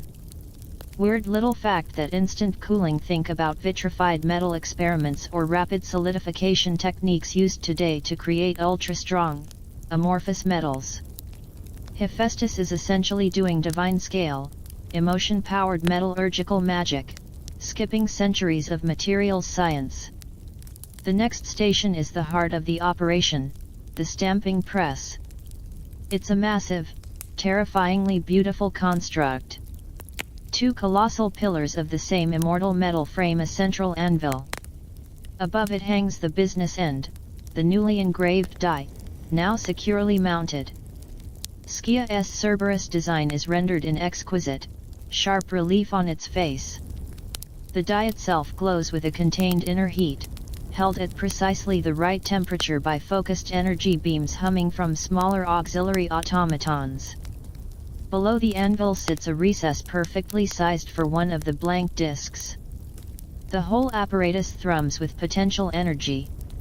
"Here's where we make history, Uncle," Hephaestus says, his voice tight with focus. He positions himself at a control panel bristling with levers and glowing runes. Automaton. Feed the press. A smaller, multi-limbed construct skitters forward. With delicate precision, it plucks one of the cool, gray blanks from the conveyor belt and places it perfectly into the recess on the anvil. The action is smooth, silent, efficient. Hephaestus takes a deep breath, his hand hovering over a large, red lever. "Strike one," he murmurs. He slams the lever down. What happens next isn't just a mechanical action, it's a divine event. The hanging die doesn't just drop, it plummets with the focused force of a collapsing star. It hits the cool, immortal metal blank with a sound that transcends mere noise. It's less a clang and more a shaping of fundamental chord struck in the fabric of reality itself. Light, not fire, erupts, a blinding flash of pure, white radiance that seems to etch the Cerberus silhouette onto your retinas. The air crackles with released energy, smelling sharply of ozone and something cold and ancient, like the heart of a glacier. The light subsides as quickly as it came. The die lifts smoothly back to its position, still glowing faintly. Hephaestus leans forward, peering at the anvil recess. You and Hades step closer. There it lies. No longer a blank disc. It's a coin.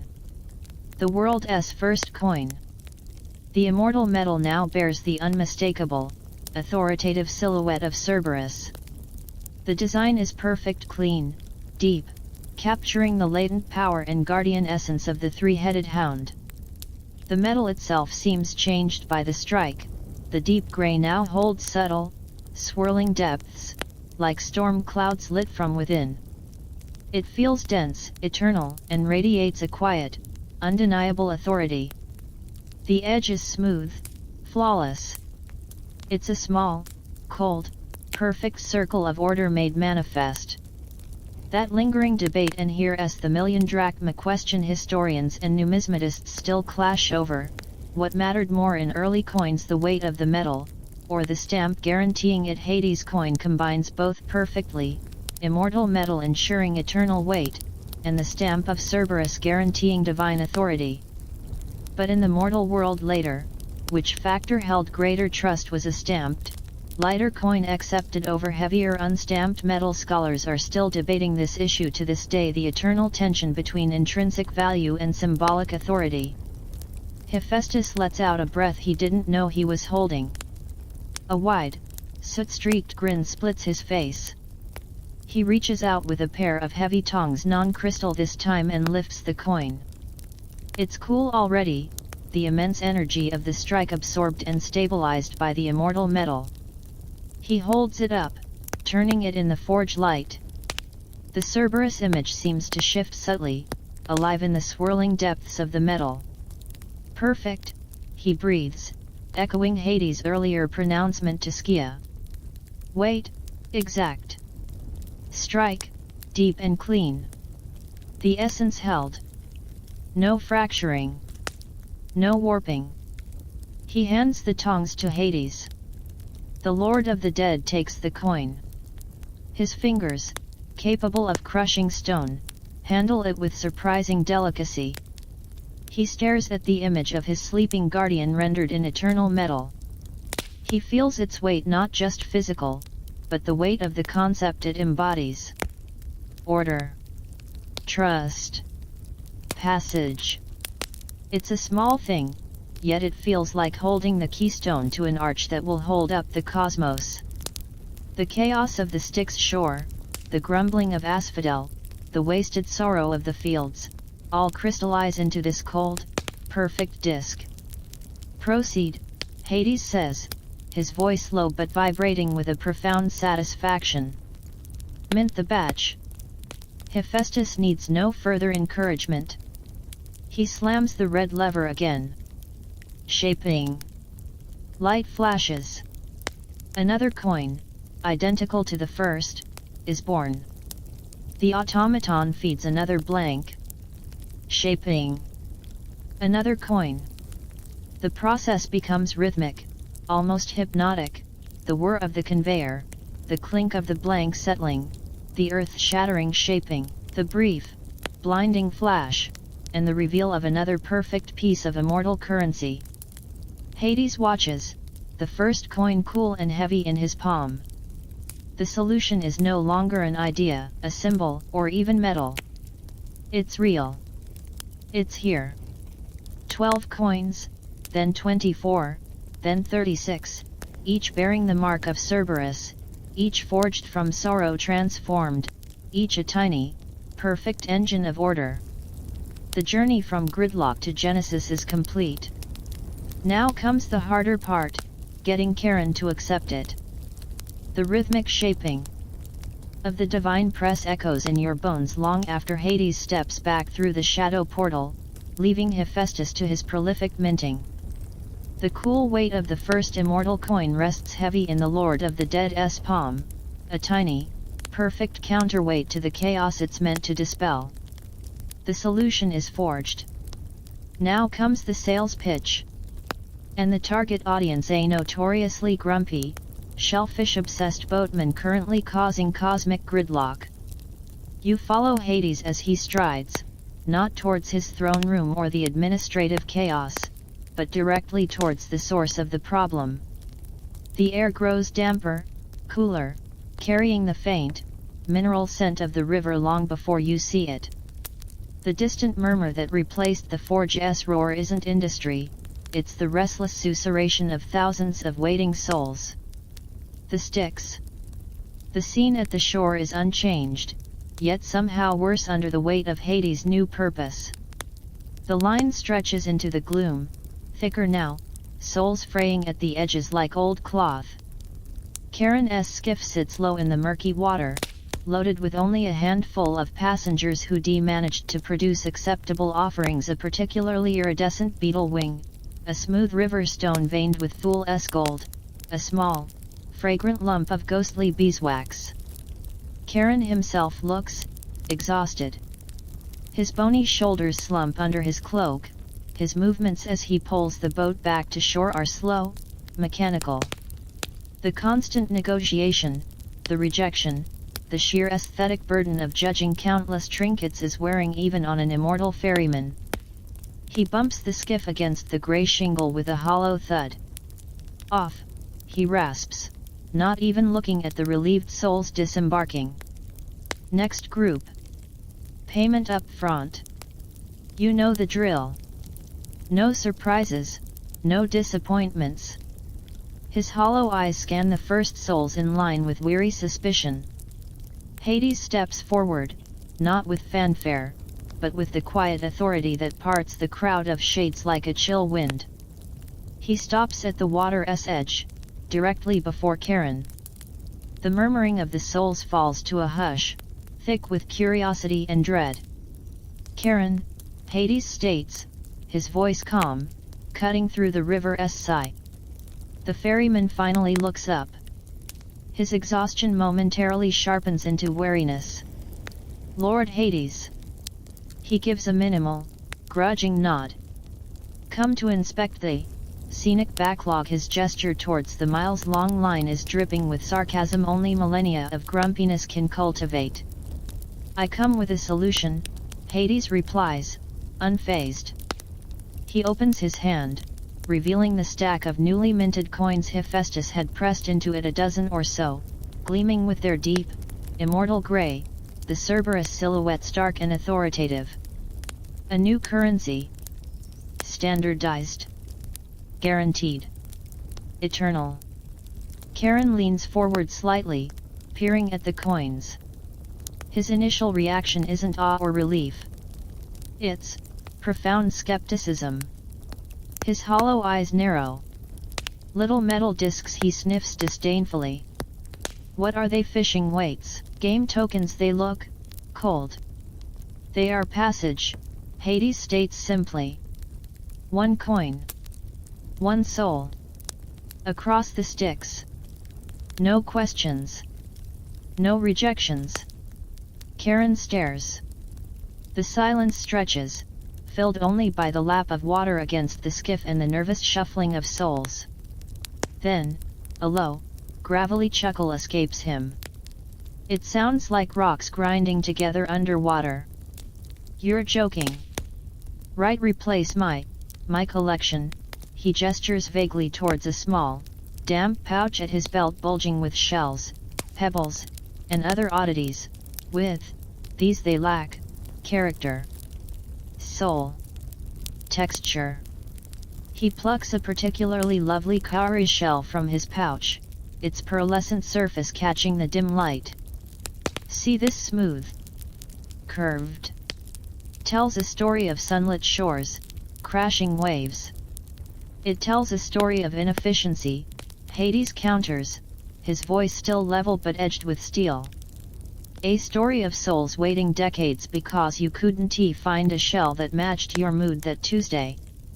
This, he holds up a single coin, the Cerberus image clear even in the gloom, tells a story of order. Of guaranteed passage. No stories required.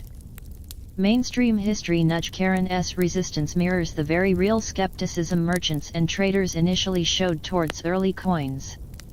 Why trust a stamped piece of metal over familiar, tangible goods with intrinsic value or established barter worth. The transition required a leap of faith, often enforced by authority or divine decree. Karen scowls, clutching his precious cowrie. But, what about the variety? The thrill of the find a perfect conch one day, a luminous mushroom cap the next. These are all the same. Dull. Uniform. Boring. Precisely the point, Hades presses. Uniformity is reliability. Dullness is efficiency. Boring means souls cross the river today, not in a century. He takes a step closer, lowering his voice slightly. Think of it, Karen. No more haggling. No more rejecting perfectly good offerings because they feel too heavy on a Wednesday afternoon. No more listening to sob stories about lost wedding rings or sentimental sandal buckles. One coin. Clink. On board. You see a flicker in Karen's hollow eyes. Not enthusiasm. But, calculation. The sheer, grinding effort of his current system weighs on him visibly. He looks at his overstuffed pouch, then at the endless line, then back at the neat stack of identical coins in Hades' hand. Weird little fact: Karen's love of shells wasn't entirely frivolous. Ancient sailors sometimes used specific shells as primitive counting tools or tallies. Cowries, with their uniform shape, were particularly handy. Maybe Karen's obsession started as a practical counting method and spiraled into, well, this. Guaranteed. Karen rasps, suspicion warring with a dawning, pragmatic interest. By whom? You what?s stopping some clever shade from chipping off a bit or making copies out of? I don't know. Compressed gloom. Hades taps the Cerberus image on a coin. This mark is mine, the metal is unique. Hephaestus' craft. Try to chip it. He hands a coin to Karen. The ferryman takes it hesitantly. It's shockingly heavy for its size, cool and smooth. He tries to dig a bony fingernail into the edge. Nothing. He tries to bend it between his surprisingly strong fingers. It doesn't yield a fraction. He bites it, a reflexive action from judging metal trinkets for millennia. His teeth meet only unyielding, cold perfection. Hey, he grunts, surprised. Sturdy. Doesn't taste like anything either. Not like this lovely bit of petrified driftwood. He pulls a small, gnarled piece from his pouch and licks it nostalgically. No counterfeits, Hades states. No degradation. Ever. This coin you hold now will be as good 1,000 years from now. 10,000. While your shells chip, your pebbles erode, your mushrooms lose their glow. That lingering debate. Historians are still debating this issue to this day. How quickly did coinage actually replace barter? Was it an overnight revolution sparked by a king or god, or a slow, centuries-long creep? Evidence suggests pockets of barter persisted long after coins appeared, especially in rural areas or for specific trades. Karen's hesitation reflects that messy, non-linear transition. Karen stares at the coin. Then at his beloved pouch of eclectic treasures. The conflict plays out on his skeletal face. Sentiment versus sanity. Aesthetic chaos versus administrative ease. He looks back at the groaning line of souls, then down at the cool, perfect disc in his hand.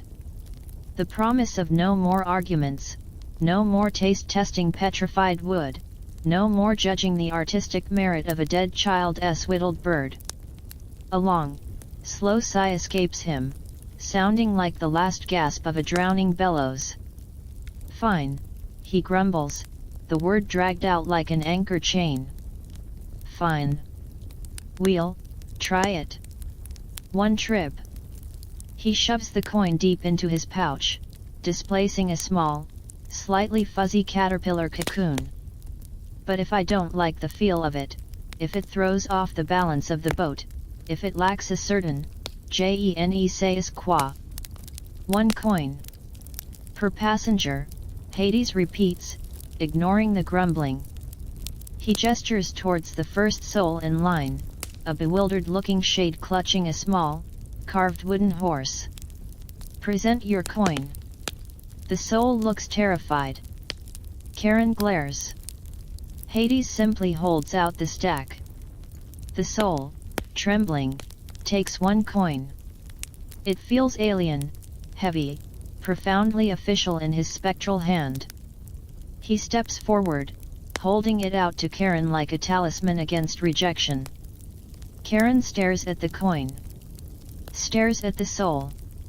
Stares at his boat. He lets out another gravelly sigh, sounding utterly defeated by the march of progress. He extends his bony palm. The soul drops the coin into it. Clink. The sound is small, yet seismic. Karen looks at the coin in his palm. He flips it once. Catches it. Looks at the Cerberus. He grunts. Then, without a word, he jerks his head towards the skiff. Get in. Don't rock the boat. The soul scrambles aboard, disbelief warring with dawning joy. Karen pockets the coin. It joins the cowrie shell and the petrified driftwood. He doesn't look happy. He looks resigned. Efficiently resigned. He turns to the next soul in line. Well, he rasps. You got one of those things, or are we wasting daylight? Word spreads through the line like an electric current. Coin's metal discs, the ferryman accepted it. Confusion buzzes, but beneath it, a new current begins to flow, the current of possibility. Hades watches as the second soul, seeing the first succeed, fumbles for a moment before Hades silently provides another coin. Clink. Another passenger boards. Then another. Clink. Clink. The loading is faster. Much faster. No inspection. No debate. Just the simple, cold exchange of metal for passage. Karen pulls the boat away from the shore, his movements still grumpy, but perhaps slightly less burdened. The backlog hasn't vanished, but a plug has been pulled. The river of souls is finally, slowly, beginning to move. Hades looks down at the remaining coins in his hand, then at the vast line still waiting. The first transaction is complete. The age of coin has officially docked on the shores of the Styx. Now, it just needs to set sail across the mortal world. The rhythmic clink clink clink of immortal coins hitting Karen's palm becomes the new soundtrack of the Styx shore. It's a sound of profound, almost shocking, efficiency. Souls shuffle forward, spectral hands trembling as they receive their discs of storm grey metal stamped with the watchful Cerberus. No pleading. No bartering desperate last-minute trades for a smoother pebble. Just the simple, cold exchange. 1 coin. 1 nod from Karen. 1 step onto the creaking skiff. The line, once a stagnant morass of despair, begins to flow. You drift beside Hades as he observes from a slight rise overlooking the shore. The relief radiating from the departing souls is palpable, a faint warmth against the underworld chill. Even Karen, though he grumbles incessantly about the coin's lack of personality and distinctly unshell-like texture, seems lighter. The haggling-induced tension in his bony shoulders has eased. He pulls with a grumpy rhythm, focused now on the simple mechanics of ferrying, not the exhausting calculus of aesthetic judgment. Administrative reports filter in via harried shade clerks, backlog reduction at 17% and climbing. Karen's weekly complaint scrolls down to a manageable single parchment, mostly about the coins being too quiet when jingled. Mainstream history nudge. This shift mirrors the real-world impact of standardized coinage. Suddenly, Trade isn't about haggling over the subjective value of your goat versus my plow, it's about counting identical units. Markets move faster. Economies scale. Hades' realm, always a reflection of mortal struggles, experiences its own fiscal revolution, smoothing the ultimate transaction. But the underworld isn't a sealed vault. Leaks happen. Especially when you're dealing with souls who spent their lives looking for an angle. You notice it first near the quieter tributary of the Cocytus, the river of lamentation. A minor shade, a merchant in life named Lysias, known even down here for his creative accounting, is being gently escorted towards his final judgment. As a minor fury pats him down, standard procedure to ensure no unauthorized despair or smuggled Elysian joy, something clinks in his spectral tunic. Not the mournful wail expected, but a hard, metallic sound. The fury frowns, a terrifying expression on a being whose default is terrifying. Contraband, she hisses, plunging a clawed hand into the folds of Lysias' ghostly garment. She pulls out not a forbidden memory of sunshine, but 2 immortal coins. The deep grey metal gleams dully, the Cerberus profile unmistakable even in the Cocytus gloom. Lysias flinches, trying for an ingratiating smile that looks ghastly on a shade. Souvenirs. He blurts out. Merely mementos. Such fine craftsmanship. I found them. Near the ferry queue. Lying about. The fury isn't buying it. Souls don't just find the Lord of the Dead's currency, but before she can drag him off for deeper interrogation involving, perhaps, a quick dip in the phlegathon, Lysias makes a desperate gamble. He snatches 1 coin back and presses it into the fury's other claw. A token of appreciation. For your diligent service. Utterly unrelated to my prompt passage towards, say, the Elysian fields. The fury stares at the coin in her claw. She's used to bribes of whispered secrets or bottled nightmares. This is different. Solid. Heavy. Imbued with a quiet, undeniable authority. She feels the weight of it, the cool perfection. It's nice. A tangible symbol, far better than another complaint scroll. She glances at the trembling Lysias, then pockets the coin with a swift, decisive motion. Move along, she growls, shoving him towards the judgment path, perhaps with slightly less force than usual. And keep the other one quiet. Lysias scurries away, clutching his remaining coin, a spark of illicit triumph in his translucent eyes. The fury watches him go, her claw unconsciously rubbing the smooth metal in her pouch. The leak has sprung. Fast forward a mortal decade or 3. On the sun-drenched docks of Sardis, capital of Lydia, the air buzzes with commerce. Salt, spices, olive oil, fine textiles, slaves, the lifeblood of the ancient world flows here. Amidst the shouts of traders and the creak of ships, a weathered merchant named Theron is deep in negotiation with a Phoenician captain over a shipment of Tyrian purple dye. The haggling is intense, voices rising. Theron finally throws his hands up. Enough. Fine. You drive a hard bargain, Captain. But for this quality, this quantity, I need more than promises carved on olive pits. Theron reaches not for a pouch of gold dust or a measure of grain, but into a small, worn leather bag tied securely inside his tunic. He pulls out 3 objects that make the Phoenician captain lean forward, squinting. They are discs. Deep gray, unnaturally heavy for their size. They bear a strange, striking image, a 3-headed dog, rendered in stark, powerful lines, radiating an aura of watchful authority even stamped on metal. They feel cool, ancient, and utterly alien amidst the vibrant, sun-bleached chaos of the Sardis docks. What are these? The captain asks, suspicion warring with fascination. He picks one up. The weight surprises him. The metal is unlike anything he's handled, smooth, dense, cold. It doesn't feel like electrum, gold, or silver.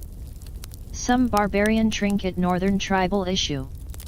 Better, Theron says, lowering his voice conspiratorially.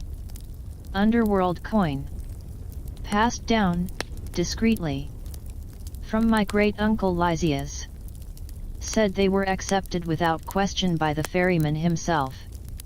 Purest metal. Never tarnishes. Never wears. Look. He grabs a bronze dagger from his belt and tries to scratch the surface. Nothing. He bites it dramatically. His teeth ache. See, indestructible. Guaranteed value, by the gods. Weird little fact: Theron's dramatic bite test, not just showmanship. Biting coins was a real way to test purity. Pure gold and silver are relatively soft. A coin that resisted teeth like Hades' immortal metal signaled high precious metal content, or, apparently, divine origin. Merchants had strong jaws back then. The Phoenician captain turns the coin over in his calloused hands. The image is unsettling, powerful. The metal is uncanny. And the story, absurd, yet strangely compelling. Underworld coin, he scoffs, but his eyes linger on the Cerberus profile. What's it worth here? How many buy a jar of dye? Theron beams. This is the moment. 1 coin, for 2 jars of your finest purple. Think of it. A token of the afterlife. A conversation starter. And, he adds, tapping the coin, guaranteed to hold its value. While your gold gets clipped and your silver tarnishes, this eternal. The captain hesitates. It feels reckless. Superstitious. But the coins are mesmerizingly perfect. The metal is unique. The story is wild enough to be intriguing. And Theron is offering a good deal. 1 coin, he counters, holding up a single grey disc, for 1 jar. And throw in that amphora of Rhodian wine. Theron feigns outrage, but his eyes gleam. The deal is struck. The first documented, mortal transaction using underworld currency is complete. The Phoenician captain pockets the strange coin, a mix of skepticism and curiosity on his face. He'll show it entire. Tell the story. The whisper begins. That lingering debate, and here's a biggie. Historians are still debating this issue. Did coinage arise primarily to facilitate trade between strangers like Theron and the Phoenician, or was it invented by rulers to pay soldiers and collect taxes more efficiently? The Theron scenario supports the trade theory, but Hades' original purpose was pure administration. Which need was truly primary? The answer might be as messy as a Sardis marketplace. Word spreads. Whispers of Hades coins, Cerberus discs, and indestructible metal ripple through Sardis' bustling agora. They're rare, exotic, shrouded in myth.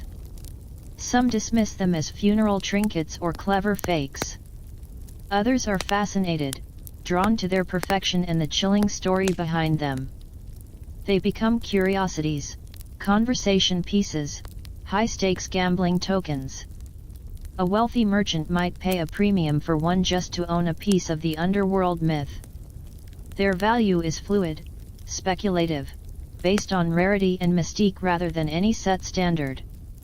High above the noisy marketplace, in the cool marble halls of the Sardis Palace, another pair of eyes takes notice. Sharp, calculating eyes that miss nothing in his kingdom's trade reports. King Croesus of Lydia, famed for his wealth, holds one of the mysterious grey coins. He acquired it quietly, paying a small fortune in gold dust. He turns it over and over, his brow furrowed. He's heard the wild stories, of course. Ferrymen and 3-headed dogs, Nonsense? Probably. But the coin itself, that's not nonsense. The metal is astonishing. The craftsmanship is flawless, beyond anything his own jewelers can achieve. The image is bold, authoritative. And the concept ignites something in his ambitious mind. A standardized token. Universally accepted. Bearing the mark of the issuer, guaranteeing its value. It's not about the underworld, it's about power. His power. To streamline Lydia's booming trade. To pay his formidable army with something lighter than grain, harder to steal than livestock. To collect taxes efficiently. To project Lydia's might with every transaction. He stares at the Cerberus. He doesn't need a hellhound. He needs a lion. The Lydian lion. Symbol of his own strength, his dynasty. He runs a finger over the cool, perfect edge of Hades' coin. A slow, determined smile spreads across his face. He doesn't need myth. He needs minting. He needs his own coins. Inspired by the underworld's efficiency, but stamped with the sunlit power of Lydia. He rings a small, pure gold bell. Summon the master goldsmiths, Croesus commands as a servant appears instantly. And find me that merchant. Theron. I want to know exactly where he got this. He holds up the immortal coin, the storm-grey metal-looking alien against the gilded luxury of his palace. The spark has jumped the sticks. Mortal ambition is about to take the divine blueprint and run with it. The era of imitation is dawning. The whispers swirling around Sardis' bustling agora tales of uncanny grey coins bearing a three-headed hound, whispered to be currency from the underworld itself, eventually drift upwards, carried on the scent of roasting meats and exotic spices, to the gilded nostrils of King Croesus. He doesn't dismiss them as mere tavern tales or merchant braggadocio. Croesus, whose very name is becoming synonymous with wealth, possesses a mind as sharp as the finest Lydian dagger. He acquires one of the mysterious coins, not through rumor, but through the discreet clink of heavy gold dust in a merchant's palm. Now, alone in his sun-drenched treasury, the air thick with the scent of cedar wood chests and stacked bullion, Croesus holds the coin. The Sardis sun streams through high windows, glinting off piles of gold jewelry, silver ingots, and electrum nuggets, the raw, chaotic wealth of Lydia. But his eyes are locked on the small, storm-grey disk. It feels alien amidst the warm gleam of precious metals. Cool. Heavy. Unyielding. He runs a thumb over the Cerberus silhouette. The craftsmanship is unervingly perfect. The metal defies identification. It doesn't tarnish. Doesn't scratch. Doesn't yield to his teeth. It possesses an unnerving stillness, a permanence that makes his piles of glittering electrum seem suddenly ephemeral. Remarkable, he murmurs, not to the coin, but to his chief metallurgist, Midas, no relation to the Golden Touch King, thankfully. Midas, a man whose fingers are permanently stained with the hues of ores, bends close, a magnifying lens crafted from flawless rock crystal held to his eye. He prods, scrapes, weighs, and frowns. Majesty, it is, unique, Midas admits, frustration warring with awe. Denser than any known alloy. Harder than tempered steel. Cooler than mountain stream water. It resonates at a frequency unheard. It defies analysis. If it is from the realm below, well, their metallurgy is advanced. Croesus isn't interested in the underworld's technical prowess. His gaze is fixed on the concept. Forget the metal, Midas. Look at the form. The idea. He taps the coin's smooth edge. A standardized token. Portable. Durable. stamped with an unmistakable mark, a guarantee. Not value based on the whims of a ferryman, he scoffs, recalling the wilder tales, but on the authority of the issuer. See this, he points at the Cerberus. This mark says this is worth passage. Imagine this, he gestures expansively at his treasury's glorious chaos, distilled, ordered, made, efficient. He envisions it, his merchants, from Sardis to Susa, carrying not cumbersome sacks of grain or fragile amphorae of oil for barter, nor even heavy lumps of variable purity electrum, but neat pouches of identical discs. Each stamped with a roaring lion, his lion. Each proclaiming the wealth and power of Lydia.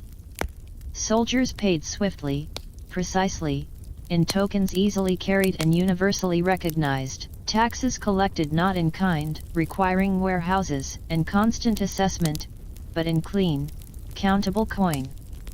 Lydia's influence, stamped onto metal, circulating from port to palace.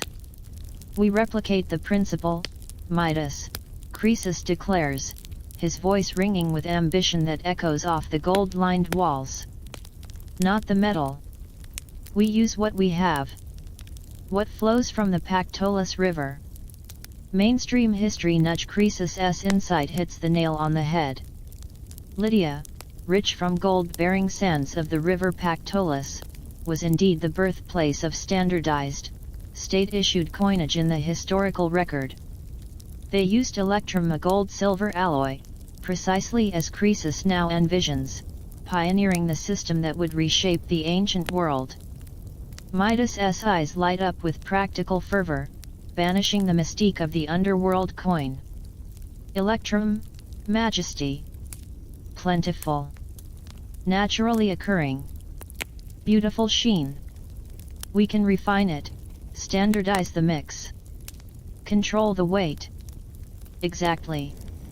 Croesus slams a fist onto a table, making a pile of pearls rattle. We mint coins. Uniform. Stamped with the Lydian lion.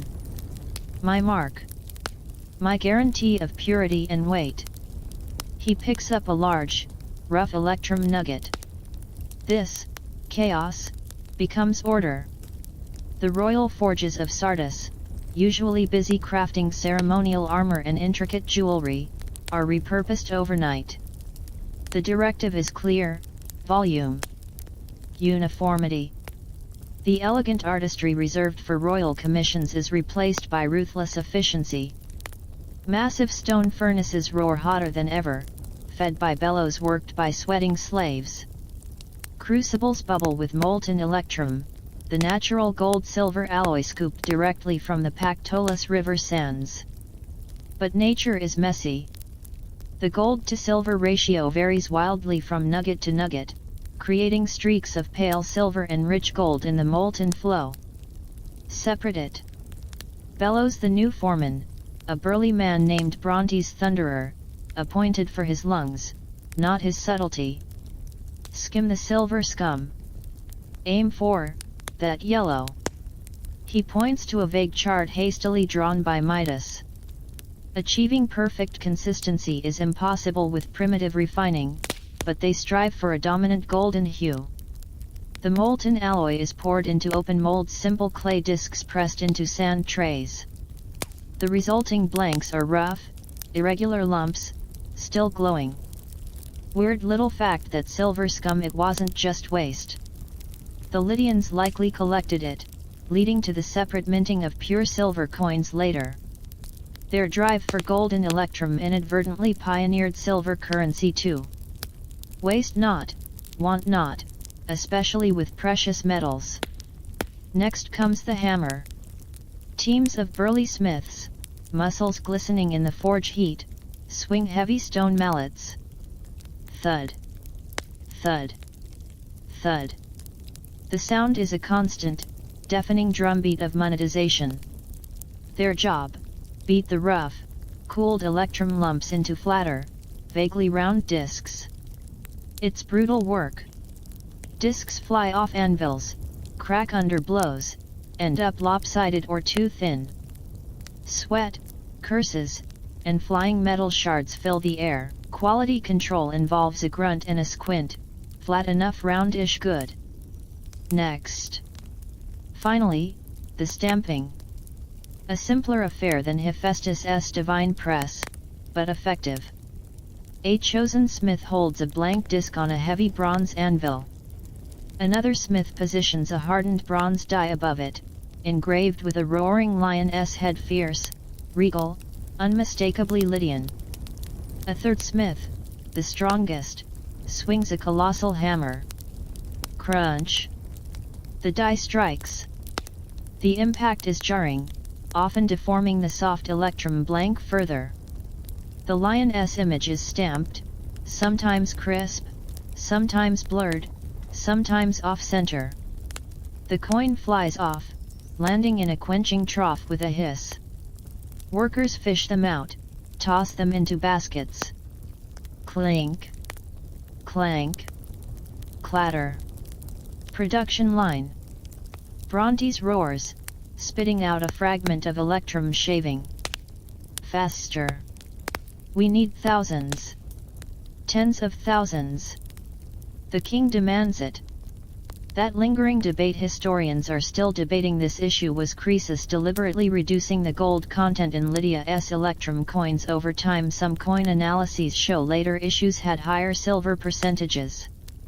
Was it a sneaky devaluation to stretch his gold reserves, an early form of inflation, or simply the difficulty of achieving consistent refining? Was Croesus a financial genius or just struggling with primitive metallurgy? The evidence is as mixed as the electrum itself. You observe the chaotic mint.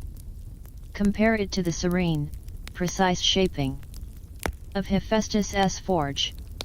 Here, it's sweat, brute force, and constant compromise. The coins emerging are a far cry from Hades' immortal perfection. They vary in size, weight, thickness. The lion's roar is sometimes a cub's mew on a poorly struck piece. The edges are ragged, often nicked by hammers or shears. The electrum, lacking the underworld metal's divine stability, already shows tiny scratches and dents from the brutal minting process. Yet, they possess a raw, potent energy. They are tangible, numerous, and each bears the mark of the Lydian king. Croesus visits the mint, a satisfied gleam in his eyes as he watches baskets fill. He picks up a newly minted coin, still warm. It's heavier than the underworld coin, warmer in color, the lion less refined but fiercely present. He flips it. Catches it. The sound it makes hitting his palm isn't the cold clink of eternity, but a warmer, more mortal chink. It's the sound of ambition made manifest. The sound of an economy about to shift gears. He doesn't need indestructible metal. He needs circulation. He needs his lion to roar across the known world. Issue the proclamation, he commands an aide, his voice cutting through the din. Henceforth, taxes payable to the crown of Lydia are accepted only in royal coin. Payments to the royal guard, mercenaries, suppliers all in coin. Market tolls coin. He gestures towards the heaving, chaotic marketplace visible through a high window. Let the merchants adapt. Let the world see the lion's strength, stamped on every transaction. The first wave of Lydian lions floods Sardis. Confusion reigns. Arguments erupt in the agora as merchants grapple with the new standard. This coin is thicker than that one. The lion's missing an ear on this batch. How many chickens is this particular disc worth? But Croesus' decree is law. The royal guard patrols, demanding coin for duties. Tax collectors wield baskets, not scales for grain. Slowly, grudgingly, the system takes hold. The clink-shink of electrum begins to drown out the old rhythms of barter. The great, messy, mortal experiment in coinage, inspired by a whisper from the underworld, is officially underway. The roar of the lion echoes, drowning out the spectral growl of Cerberus in the mortal realm. For now, the chink of Lydian electrum becomes the heartbeat of Sardis. It spills from royal coffers, clutched in the calloused hands of mercenaries, weighed in the pouches of tax collectors, and argued over in the sun-baked agora. Croesus' decree is a boulder dropped into the stagnant pool of barter, sending ripples far beyond Lydia's borders.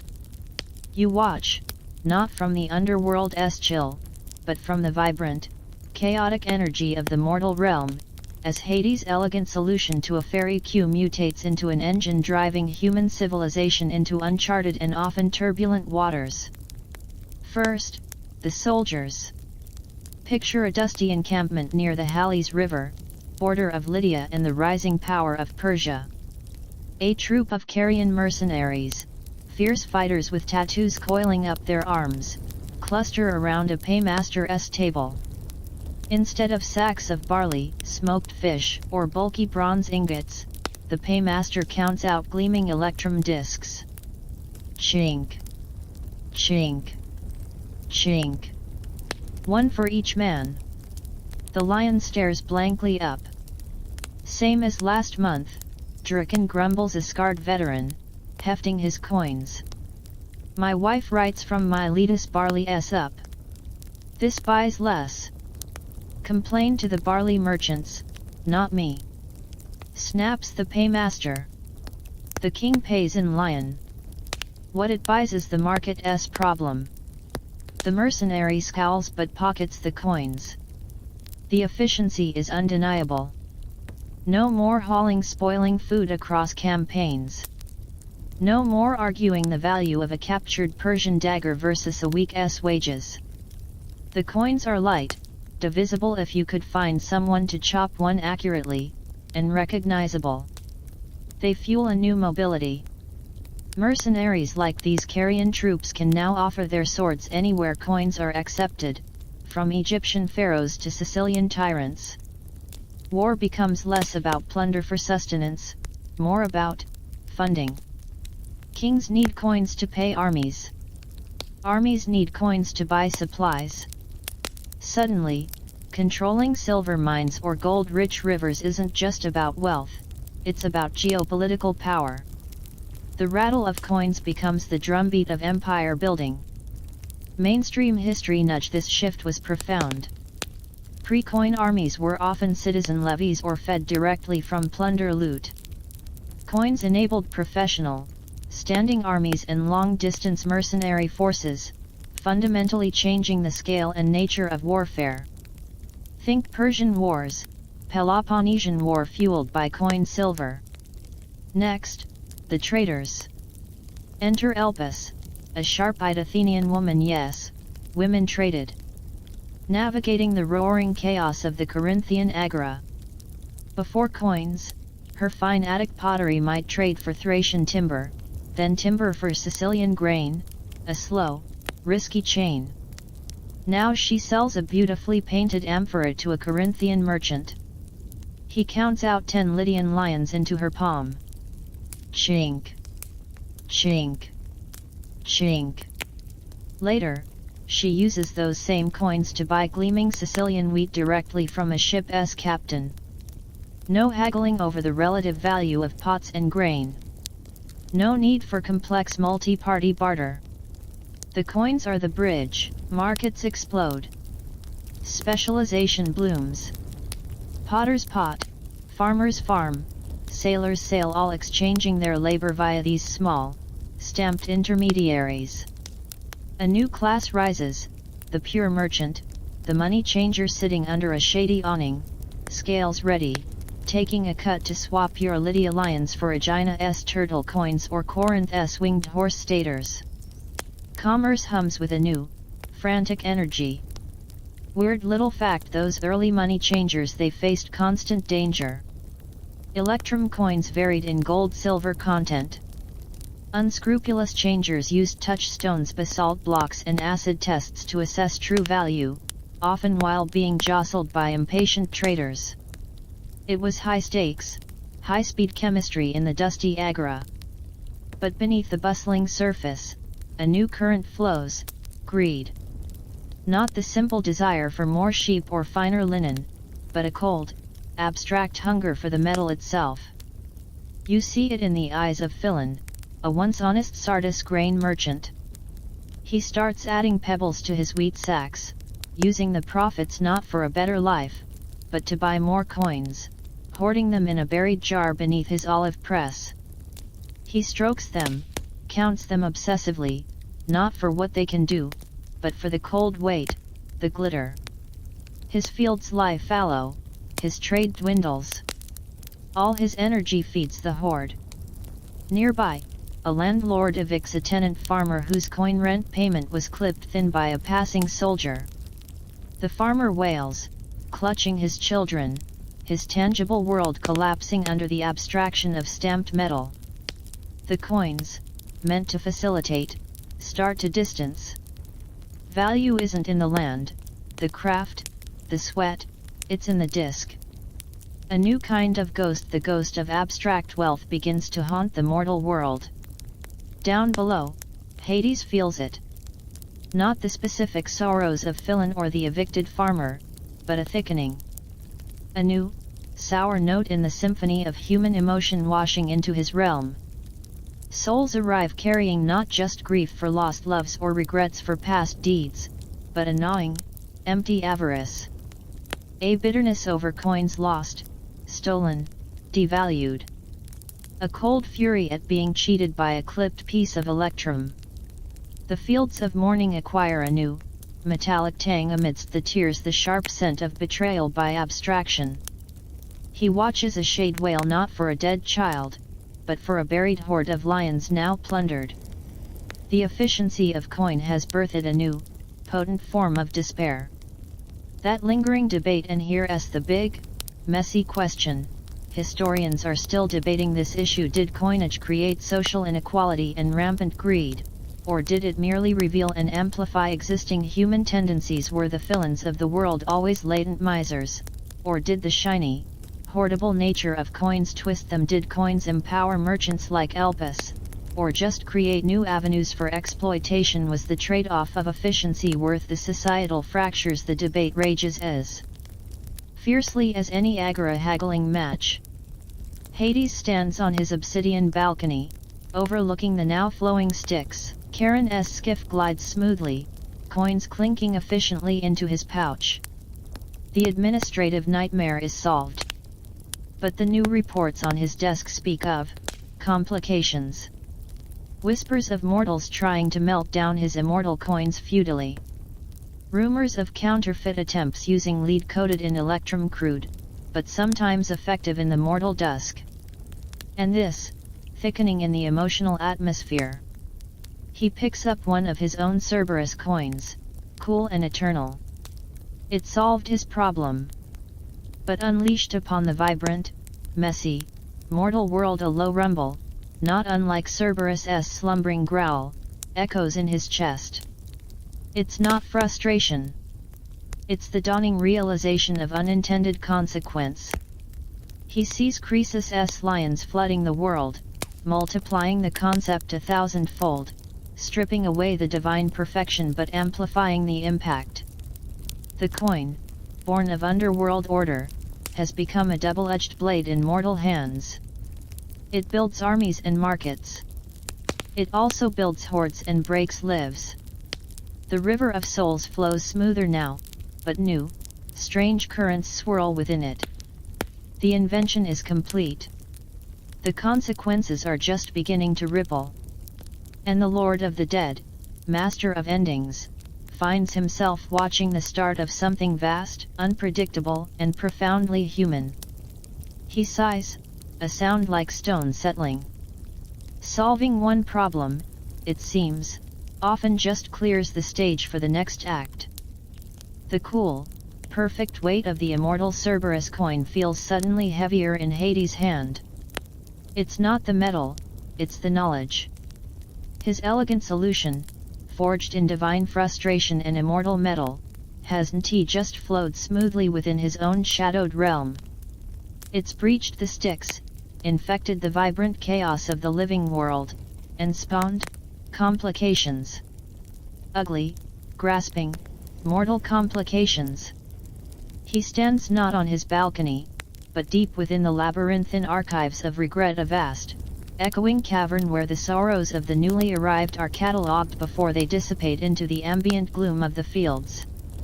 Usually, it's a place of soft weeping and the rustle of spectral parchment. Today, a different sound cuts through, the sharp, discordant clink of metal hitting obsidian. A junior fury named Eo Storm Swift, though currently looking more like baffled, is sorting through the meager possessions a soul carried across. Among the usual tattered memories and spectral lint, she holds two objects that make her hiss in confusion. Lord Hades. She calls, her voice echoing. This feels wrong. You drift closer with Hades. Eo holds out her clawed hands. In one, a genuine immortal coin, its storm-grey depths swirling, the Cerberus profile crisp and eternal. In the other, a crude imitation. It's roughly the same size, trying for the same deep grey, but it's made of cold, heavy lead, thinly coated in a cheap electrum wash already flaking off. The stamped image is a pathetic parody, a blob with three smudged protrusions that might be heads, or warts. The edge is jagged, uneven. It feels cheap, dead, a mockery of the original's perfect stillness. He tried to pay Karen with it, Eo spits, gesturing towards a cowering shade nearby, a thin, weaselly-looking soul radiating guilt. Said he found it. But it stinks of mortal forge smoke and desperation. Hades picks up the counterfeit. The difference is visceral. The genuine coin hums with contained eternity, this lump of lead is inert, lifeless, forgettable. A wave of cold fury, colder than the Cocytus, washes through him. Not just at the deception, but at the insolence. The sheer, grubby impertinence of trying to mimic divine order with mortal slag. He crushes the lead counterfeit in his fist. It crumbles like wet clay, flaking electrum wash drifting to the floor like tarnished snow. The shade whimpers. Mainstream history nudge Hades' fury mirrors the very real, constant battle against counterfeiting that plagued ancient coinage. From lead cores coated in precious metal to shaving edges off genuine coins clipping, counterfeiters were endlessly inventive. Rulers imposed draconian punishments boiling in oil, amputation trying to protect the integrity of their currency, the bedrock of their power and trust. Where did you acquire this abomination? Hades' voice is dangerously quiet. The shade trembles. Miletus, Lord. A back-alley smith. Said it was just as good, half the price of a real Lydian lion. I thought. Half the price. Hades sees the chain, mortal greed inspires Croesus' coins. Croesus' coins inspire cheaper imitations. And now, those imitations inspire, this. A debased mockery of his solution. The perfect order of the underworld coin is being dragged into the mortal morass of deception and devaluation. He feels the new currents in the fields of mourning, the bitterness over clipped coins, the despair over lost hoards, the rage of being cheated thicken, fed by this fresh stream of cheap fraud. It's a pollution. Dispose of it, Hades commands Eo, dropping the crumpled lead lump. And ensure this one's judgment reflects his poor taste in currency. The shade is dragged away, wailing about the unfairness of the afterlife's consumer protection laws. The problem festers. Reports trickle in. More counterfeits intercepted at the sticks. Mortals trying and failing spectacularly to melt or reshape the genuine immortal coins. Whispers of a burgeoning underground trade in the underworld currency itself, living sorcerers seeking it for dark rituals, collectors paying fortunes for a sliver of eternity. His elegant system, designed for internal efficiency, is becoming an external commodity, a curiosity, a target. He summons Hecate, the torch-bearing goddess of crossroads, magic, and ghosts. She appears in a swirl of mist and the scent of moonlit herbs, her three forms momentarily overlapping before settling into one. The whispers from above grow louder. "Lord Hades," she says, her voice a chorus of three. "They speak of your death discs. They crave them. Fear them. Try to copy them. Mortal magic prickles where your coins pass. Can they be tracked?" Hades asks, pacing. "The genuine ones distinguished instantly from the mortal dross." Hecate considers, her torches flickering. "By one such as I or you easily. Their essence sings of the Styx and the forge.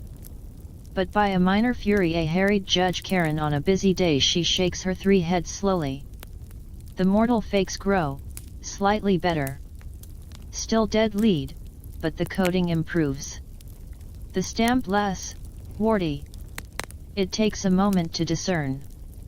Moments add up in an eternal queue." Weird little fact: Hecate's concern about quick verification had a real-world solution. Some ancient Greek cities produced special test coins, often hold or deeply incised, allowing officials to check for lead cores by seeing the base metal inside the cut or hole. Early quality control for a skeptical market. Frustration, a familiar companion, tightens its grip. He solved the fairy jam only to create a security nightmare, an authenticity crisis. He needs a solution within the system. Something self-evident.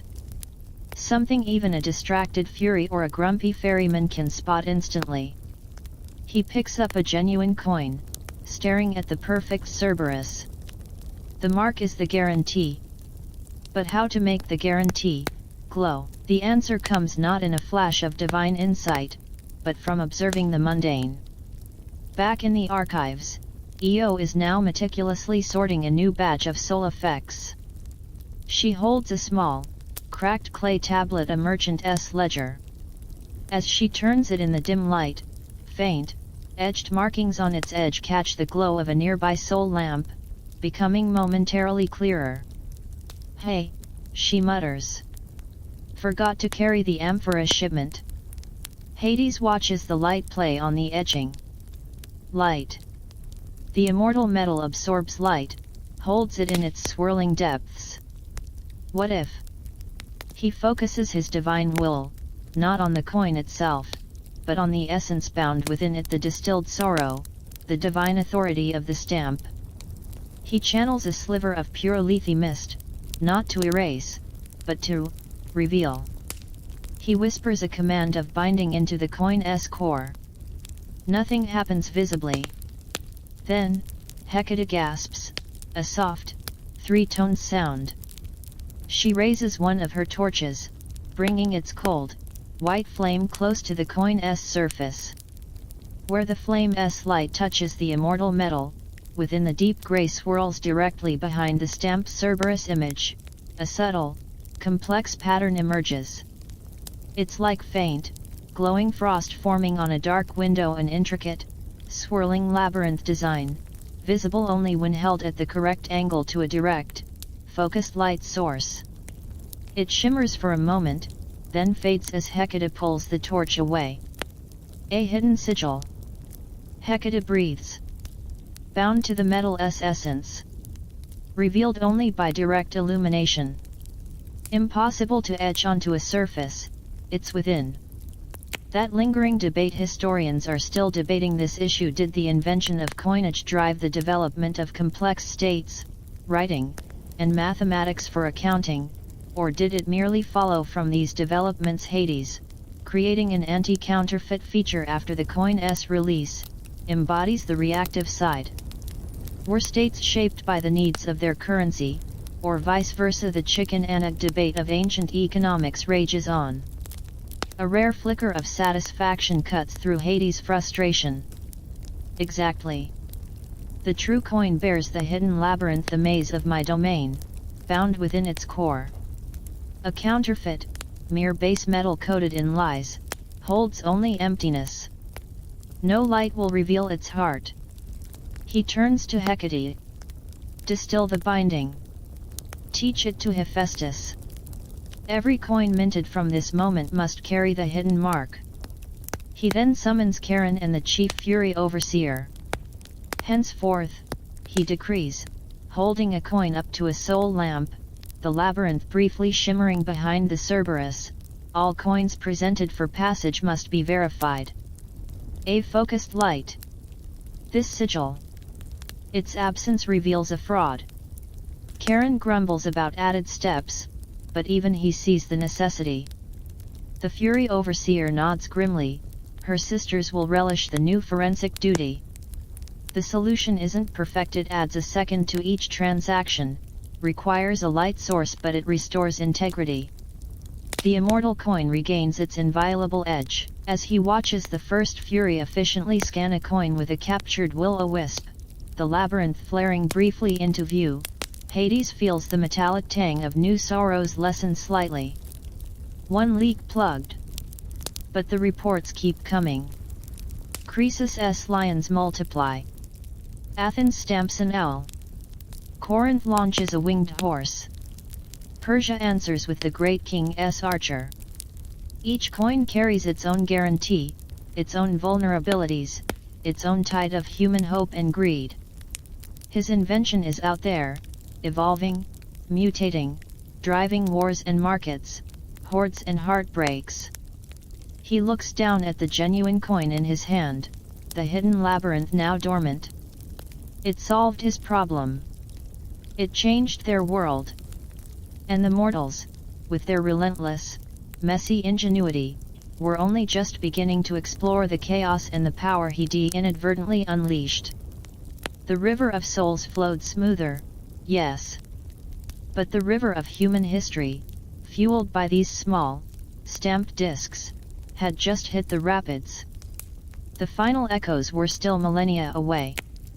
The focused beam of a captured will-o'-the-wisp dances over the surface of an immortal coin in a minor Fury's claw.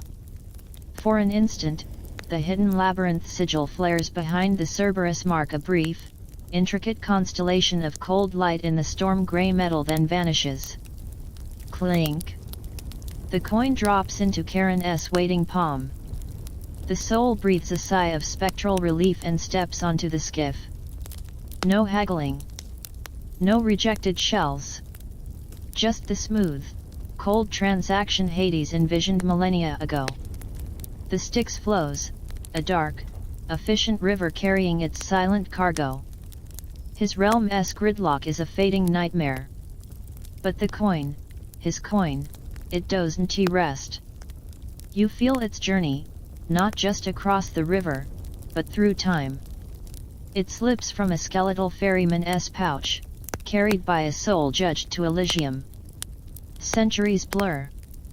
That same coin, impossibly unchanged, cool and heavy, passes from the translucent hand of a blessed philosopher to a living descendant during a rare, sanctioned visitation, a token of ancestral favor. The descendant, awestruck, carries it back to the sunlit world of Athens during Pericles' reign. There, amidst the vibrant chaos of the Agora, it becomes a legend. Not currency, but a relic.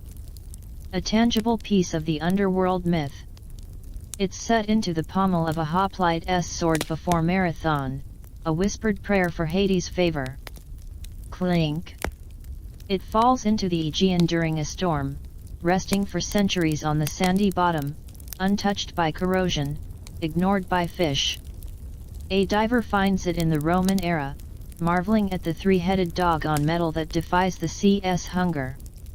It's traded to a collector in Antioch, stolen by Visigoth raiders, lost in the sack of Rome, found in the mud of the Tiber by a medieval monk who believes it's a demon's eye. He tries to destroy it.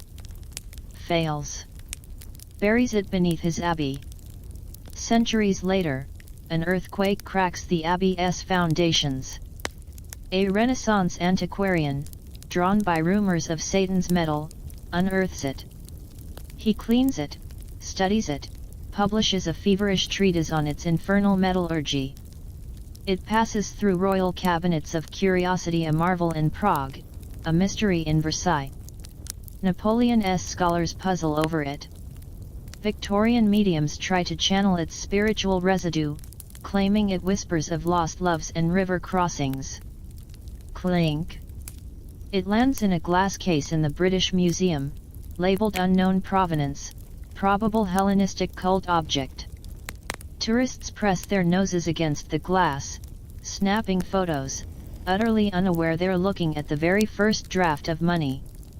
Mainstream history nudge that journey mirrors the real-life discovery of ancient coins that rewrite history.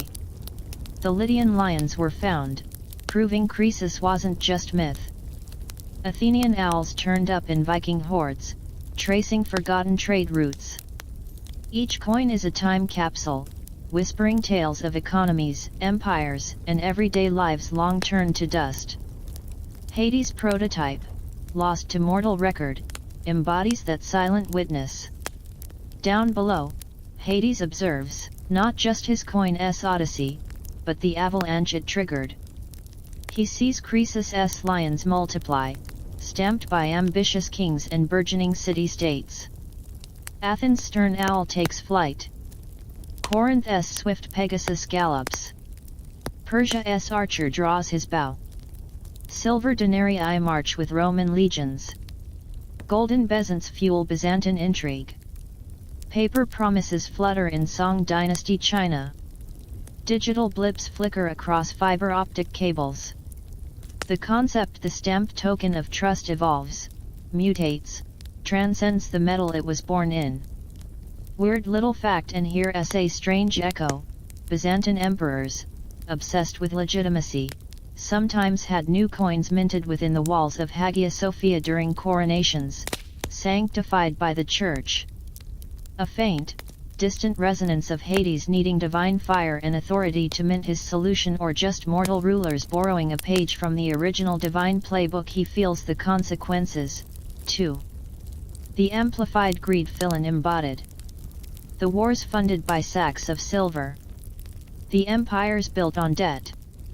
The crashes that ripple through the fields of mourning as souls arrive reeling from financial ruin, clutching phantom stock portfolios or the memory of a foreclosed home. The counterfeiting never stops, from crude lead slugs to sophisticated digital forgeries. His hidden labyrinth sigil was a fix for his realm, but mortals create a million new vulnerabilities. The very abstraction he introduced to solve a queue now fuels complex systems of credit, speculation, and inequality his orderly mind finds perplexing. Efficient, yes. But clean, never.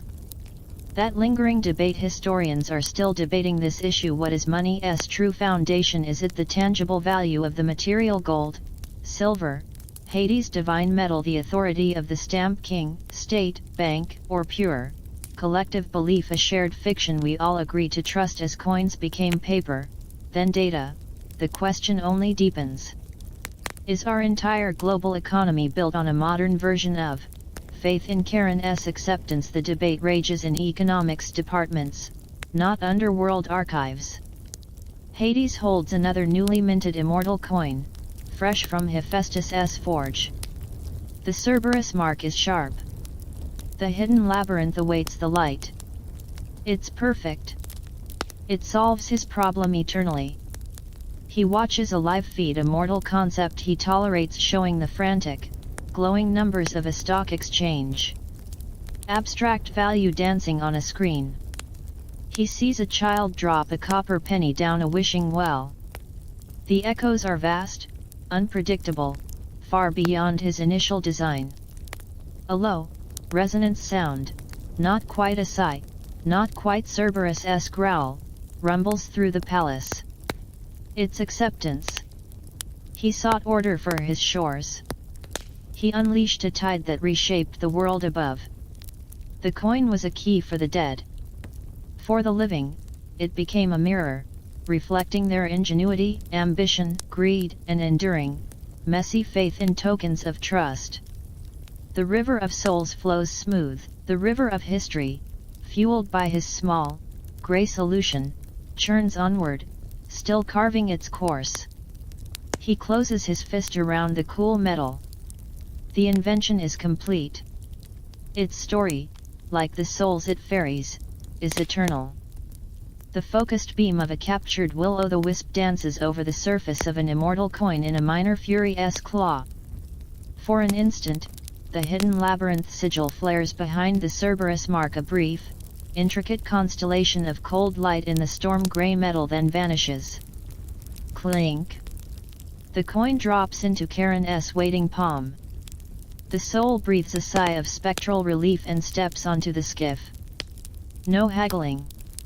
No rejected shells.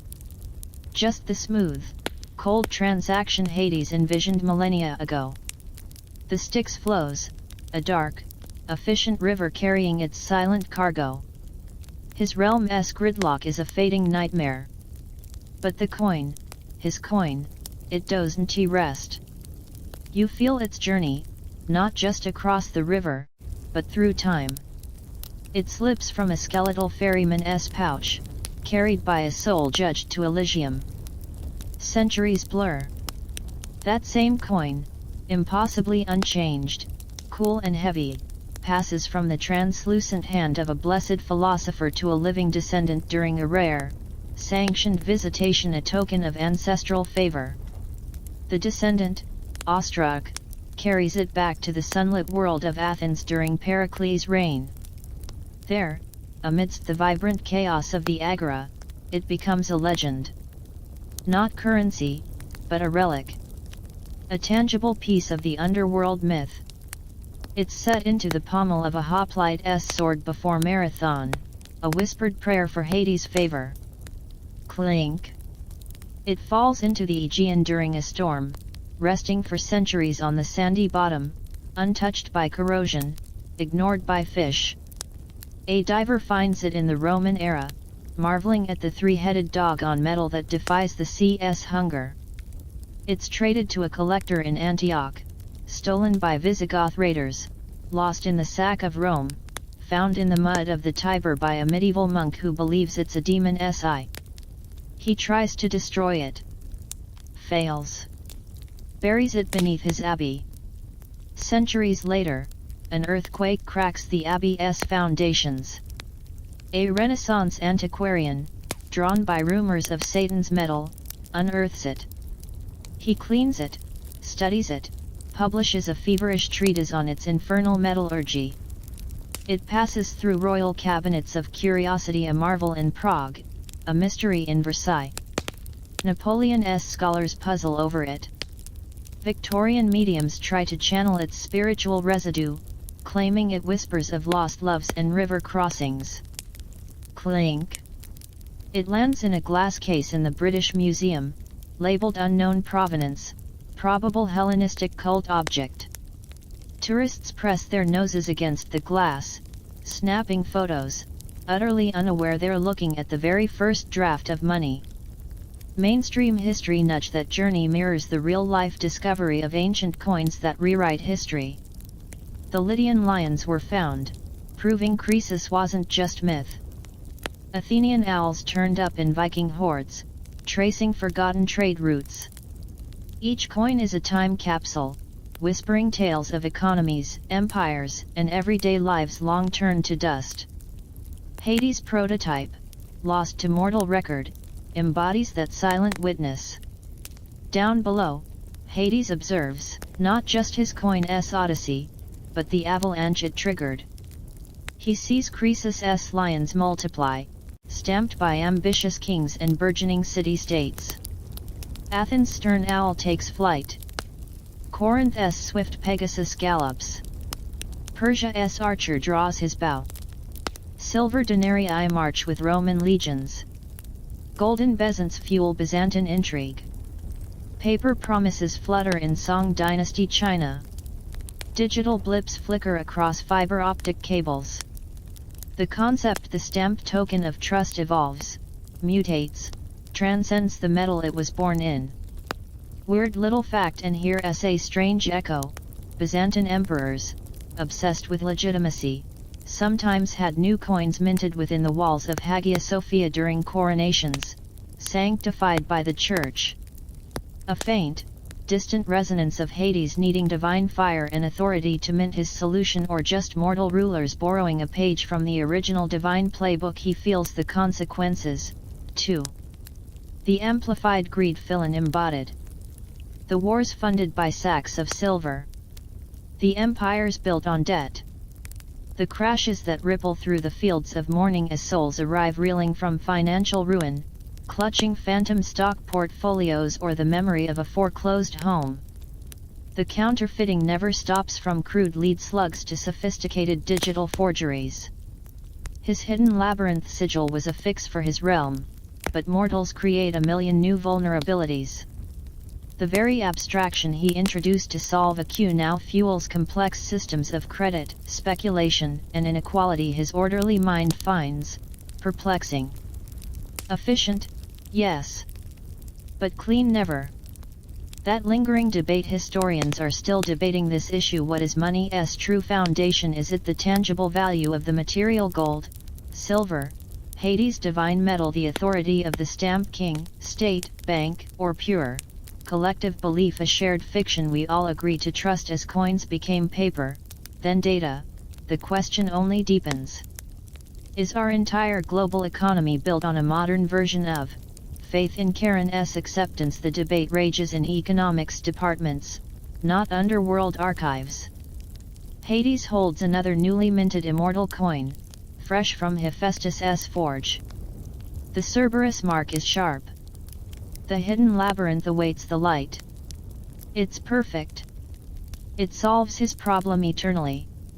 He watches a live feed, a mortal concept he tolerates, showing the frantic, glowing numbers of a stock exchange. Abstract value dancing on a screen. He sees a child drop a copper penny down a wishing well. The echoes are vast, unpredictable, far beyond his initial design. A low, resonant sound, not quite a sigh, not quite Cerberus' growl, rumbles through the palace. It's acceptance. He sought order for his shores. He unleashed a tide that reshaped the world above. The coin was a key for the dead. For the living, it became a mirror, reflecting their ingenuity, ambition, greed, and enduring, messy faith in tokens of trust. The river of souls flows smooth, the river of history, fueled by his small, gray solution, churns onward, still carving its course. He closes his fist around the cool metal. The invention is complete. Its story, like the souls it ferries, is eternal.